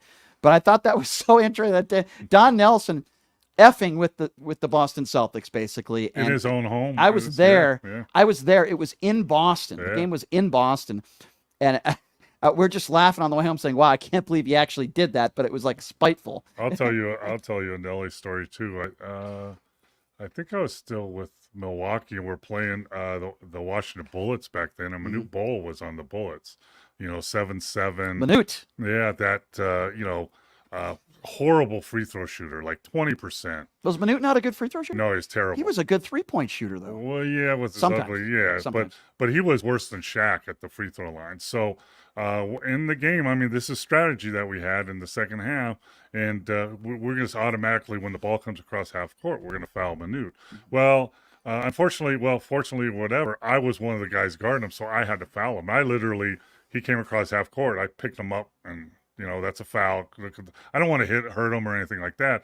And he goes to the free throw line, and I think I fouled him 4 straight times, and he hit 8 free throws in a row. And we would look at the bench and go, no, Nelly, you can't foul me. The late, great Manute Bol. He looked like a grasshopper out there with that 3-point shot. Oh, yeah, he was slinging behind his head. And his son, pretty good player, too. Right? Yes. Bol. Yeah, son, pretty good player. Yeah, it's sad what happened to Manute because he moved to Connecticut, very close to where my family lived. Mm-hmm. And he liked to gamble. And he went to Foxwoods and Mohegan Sun a lot. Just a terrible tragedy would happen to him. I believe he was in a limousine coming back from Foxwoods, and a horrible car accident, and he lost his life, and the driver of that car lost his life, and I think it was a drunk driver that hit them. If memory serves me, I'm trying to remember. But he had years and years of problems, physical problems, and all that. And I'll tell you a story a lot of people don't know. He, I can't remember what country he's from. Nigeria? I don't know if it's Nigeria or somewhere like that. Anyway, one of his good friends became prince of the country. So he brought Manute to be the ambassador of basketball, run all them basketball stuff. So he brought Eddie Murphy back here. Huh? No, he went back to his country. Oh, okay. And then he got overthrown, assassinated, and they threw Manute in prison for 2 years. I think I heard about that. Yeah, I remember that story. And Manute did so many good things for his people. Oh, yeah, absolutely. He was such a charitable guy. Oh, man, I can't remember. He was famous for killing a lion with a spear. Oh my! Where is he from, Numchuck? I can't read that from here. Charlottesville. Well, not originally. Well, yeah, not originally. Definitely but that's where he died. Yeah. Oh, in Charlottesville. I thought that was Connecticut. No, he died. He had kidney. I thought he died in a car accident. No, he got very much injured in that car accident. Oh, he was injured. Okay. And then he died a few years later. Okay. So he got injured. Thank you. Yeah, he's definitely not originally from Charlottesville. I'm pretty sure of that. But all right. So Sudan. Okay, there we go. There we go. Sudan. We knew it was one of those countries up there. Yeah. Exactly. Yeah. Well, Mo, we're going to take a quick break. Here's what I want to do when we come back. The NBA season Can we talk when we come back? Talk a little bit more about Deion Sanders? Sure. Happy to. Before we go into Sure. Happy to. Cool. The NBA season is obviously right around the corner. The NHL season is right around the corner. The NFL season is in full swing, so to speak. So there's a lot to get to. College football is awesome. There's a lot going on right now. He's Paul Mokeski, 12-year NBA veteran, 20-year coach, joining us in studio. We're going to talk more sports when we come back. If anybody, I don't think I've ever opened up the phone lines. If anybody has a question for Paul Mokeski, now's the time to do so. I will allow people to call in and ask Big Mo a question. 702-221-7283. And again, that number, if you'd like to call in, anything sports-wise, not necessarily political, but maybe we can get some of that Mike Lindell song when we come back to. Give us a call. 702-221-7283. We'll take a quick break. We'll be back right after this. You're listening to Pushing the Limits right here on KSHP.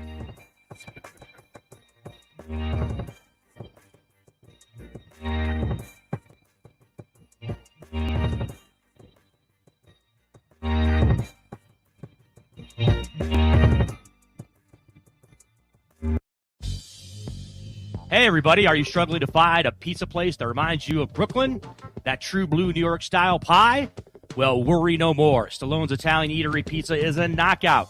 We're located at 467 East Silverado Ranch Boulevard, just off of Premium Road, half a mile east of South Point Casino, just minutes from the Las Vegas Strip. Come by and grab a slice of pie. Plus, check out our Brooklyn-inspired Italian cuisine. Our sandwiches are super. Hero, that is. Because why be a sub when you can be a hero? Stallone's Italian Eatery is here to serve you phenomenal food, Vegas. Forget about it.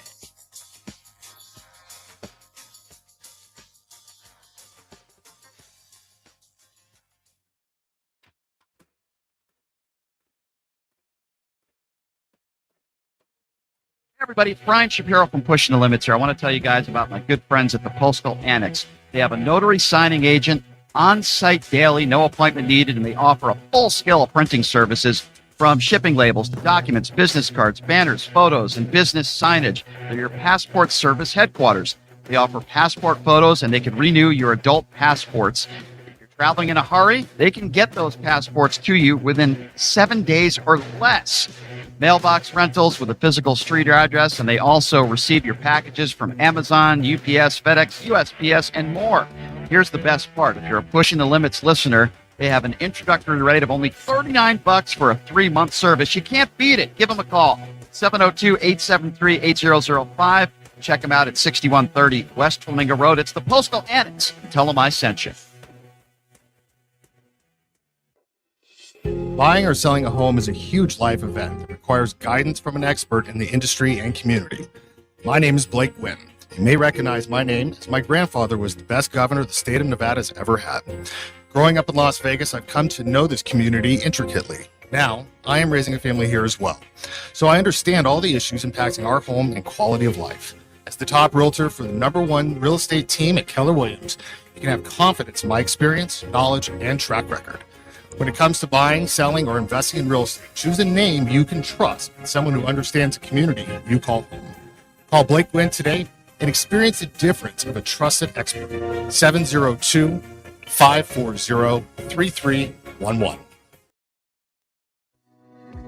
Hey everybody, it's Brian Shapiro from Pushing the Limits. I want to tell you guys about Sahara West Urgent Care and Wellness. They're conveniently located on the southwest corner of Sahara and Jones. They're open Monday through Friday, 9 a.m. to 9 p.m. and Saturday, 9 a.m. to 5 p.m. At Sahara West Urgent Care, they'll take care of all your healthcare needs. They offer routine services such as physicals, STD testing, car accident treatment, and work injuries. You name it, they do it. They have on-site x-ray, EKG, ultrasound, and labs. They treat chronic conditions such as asthma, blood pressure, diabetes, and more. They also offer general wellness exams, treatments such as testosterone enhancement and cancer screening. They're located on Sahara, 6125 West Sahara Avenue. Their number is 702-248-0554.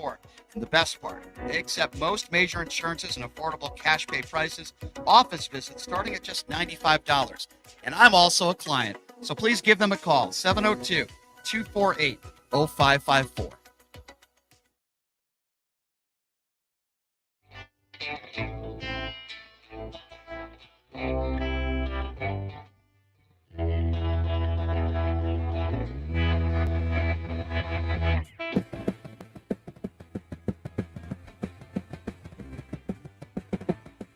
Big Mo doing a little dancing in studio. I like it.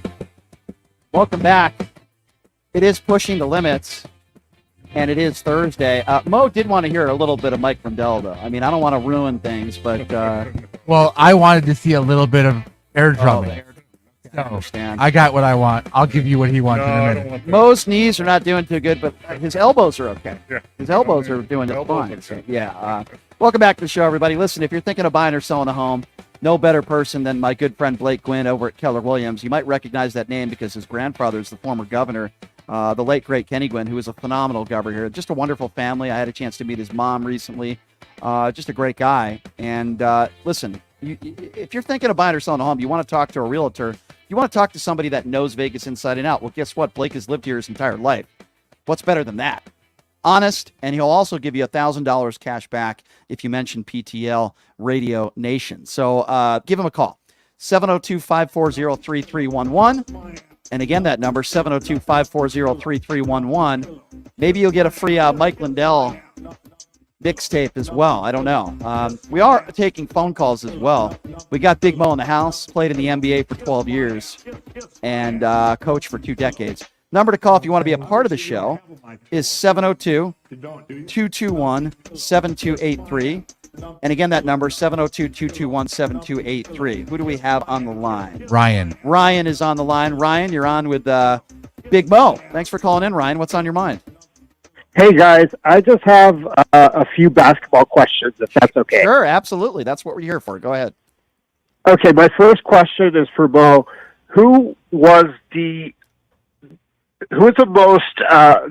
most competitive trash talker you ever played against? Ooh, good question, Ryan. Good question. Well, there's a couple different. Larry Bird,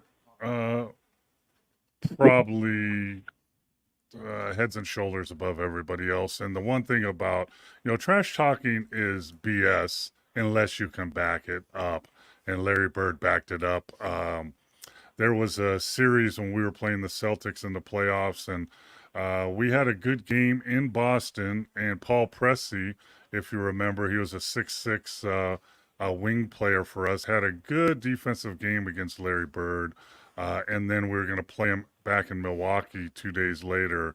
And Don Nelson, our coach, had a quote that said, yeah, Paul Pressey did a great job on Bird, except the headline in the paper said, Paul Pressey is Bird Killer. And that didn't go over very well with Bird. And that whole next game, he just was lighting us up, Pressey too, and looking at the bench and looking at Nelly and saying, Bird Killer my ass. He can't guard me.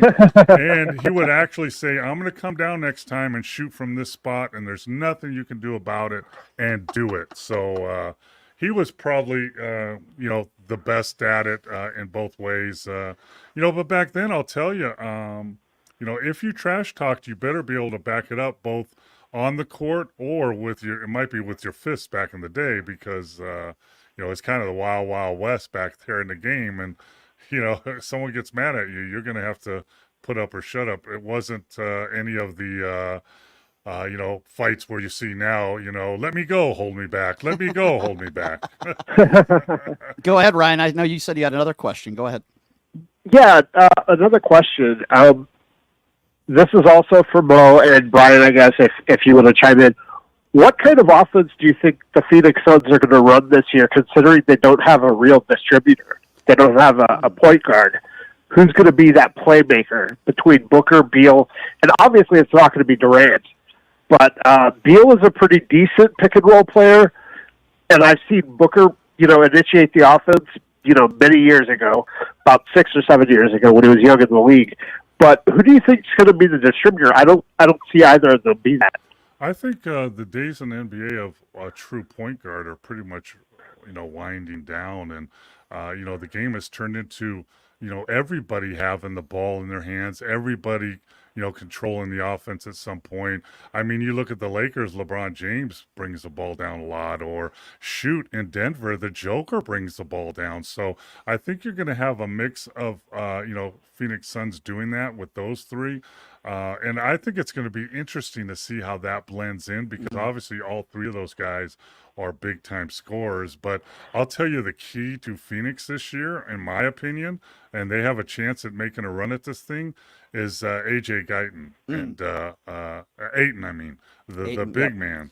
If he buys in and is a rim protector, a rebounder, if he buys in, they can be very, very dangerous. I want to chime in on that. If he doesn't, it could be a problem, because over the last couple of years, you'll know he had it in with his other coach. I'm not getting enough shots and blah, blah, blah. And, I'll tell you, you know what, guy? If you rim run and rebound and offensive rebound, you can average 20 points a game anyway. To me, Ryan, not that I don't think it's a good question, because it is, but I don't think that's going to define whether the Phoenix Suns are successful or not. I think what Mo just mentioned is Ayton, and I have a problem with him. First of all, Mo mentioned it. He has issues with coaches. He complains and whines a lot. I don't think he's a chemistry guy. He's very talented. He's got size. But I don't see him. I know he's still very young. He's only been in the league several years. But I don't see him as a guy that's going to get a lot better. And maybe that's just me saying that. I just don't see it. But if Ayton, changes my mind, and if he has a career year, then I think the Phoenix Suns are going to be very successful. Hey, Ryan, great questions, my friend. Yeah, thanks, Ryan. Appreciate you calling in, okay? Okay, thanks, guys. Thank you. All right, 702-221-7283 is the number to call. We got Big Mo in the house. I believe we have Fernando on the line. Hi, Fernando. You're on with Mo. Go ahead. Hey, guys. Hey, Mr. Mokeski, I wanted to ask you, when you were playing, who gave you the best hated game? Was it like Jake O'Donnell or Hugh Hollins? And who gave you the worst? Tommy Nunez Sr. or Ed Rush? I think they all got a piece of me at some point, man.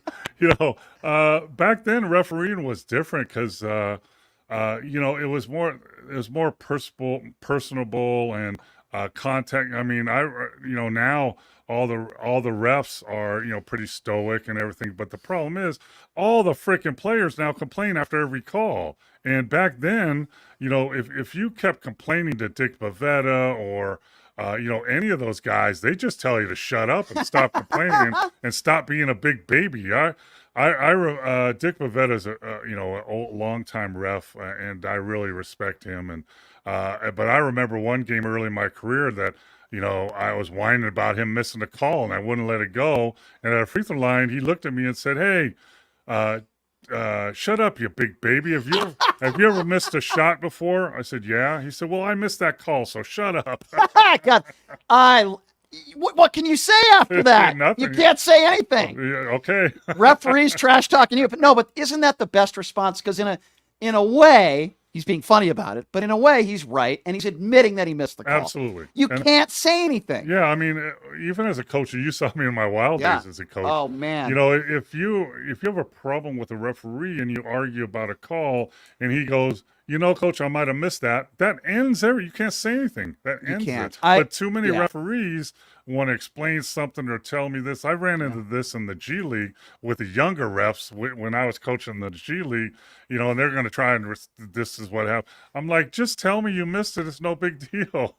Yeah, I've been a ref for 20 years. I've taken a break the last couple of years because I don't enjoy it like I used to. But that's what I try to do with coaches, even players sometimes. But if coaches, I'll put it to you this way. If a coach is complaining every time down the floor, I'm a pretty good referee. I have a pretty good feel for the game, but I'm not going to get every call right. No referee can. If a guy has laid off of me and he hasn't been bothering me and he gets on me on a call and I think, man, he might be right, the first thing I will do is go up to him and say, "Coach, I missed that one.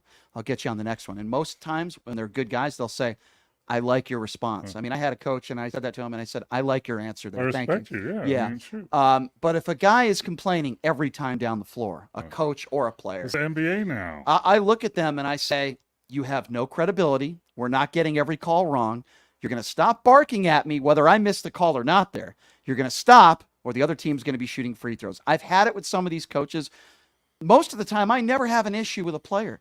In my 20 years of officiating, I think I had to throw out a player once. I've thrown out coaches multiple times. It's the coaches that usually, and then the players respond to their coach. So, but now at the NBA level, it's the opposite. Yeah. I mean, every player has a conversation with when you see after a foul, if you look on the court, all three refs are talking to some player on some of the team. I mean, I'm like, let's just play. Yeah. I was sitting next to Eddie F. Rush at the NBA Summer League, and all due respect to Eddie F. Rush, I was sitting next to him, zero personality. Like, I'm asking him a couple questions, and he's not like he's working or anything. I know many of those guys, they're watching the game but this was like at halftime, and he's just, and then Joey Crawford turns around. He's like, "Don't talk to that guy. He has no idea what he's talking about." Joey Crawford turns around in like the referee area because I like talking to those guys. It interests me. And Joey Crawford seems like a pretty good dude. I just ran into him at Summer League this year. He seems like a nice guy. He is a good guy. Yeah. But he does, and I used to kid him like, "We just started the game, Joey. Why are you pissed off already?" he has that face, Listen, there are good officials, there are bad officials. I will say this. It seems like the majority of the younger officials today are pretty sharp. The younger officials they have in the NBA are pretty good at what they do.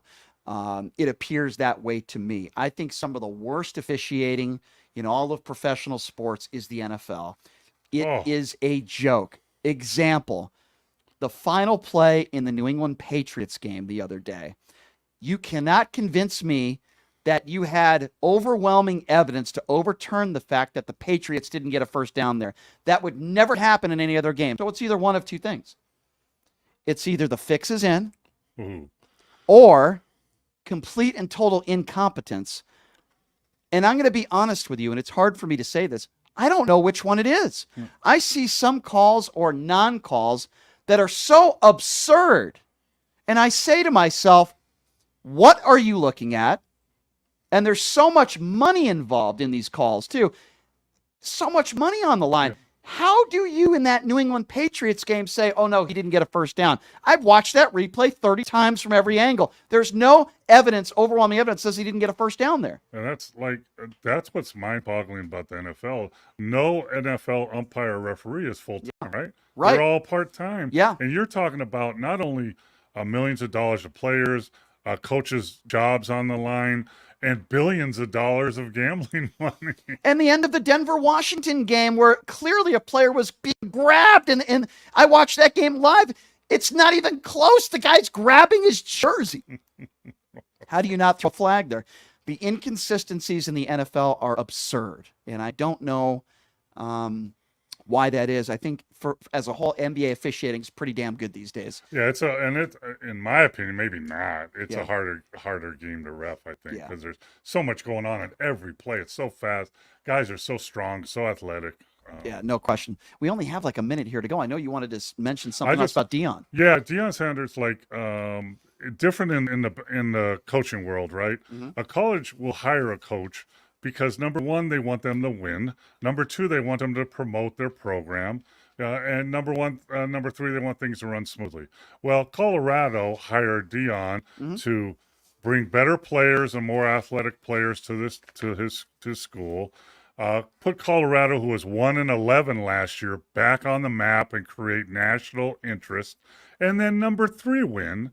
And he's done 1, 2, and 3 already. Incredible. Early in the season against Oregon, it's going to be interesting. And then SC, if they beat Oregon, they're 21-point dogs. But if they beat Oregon, that USC game in a couple weeks is going to be Enormous. like a bowl game. Yeah. And even if he flops the rest of the way, if he gets 6 wins, any bowl will have Colorado football team invited to it. Yeah, I agree with everything you just said, and it's incredible, the turnaround. And it goes to show you these coaches around the country that get hired right away year one, they make excuses, and it could be done right away. Yeah, and he has 80 new players. Right. You know, but here's the other thing. One of his players got really hurt in the last game on a cheap shot, in my opinion. Yes. And he's got death threats. So he went on national press conference and said, listen, he might have made a mistake. He's a good kid. He's just a kid.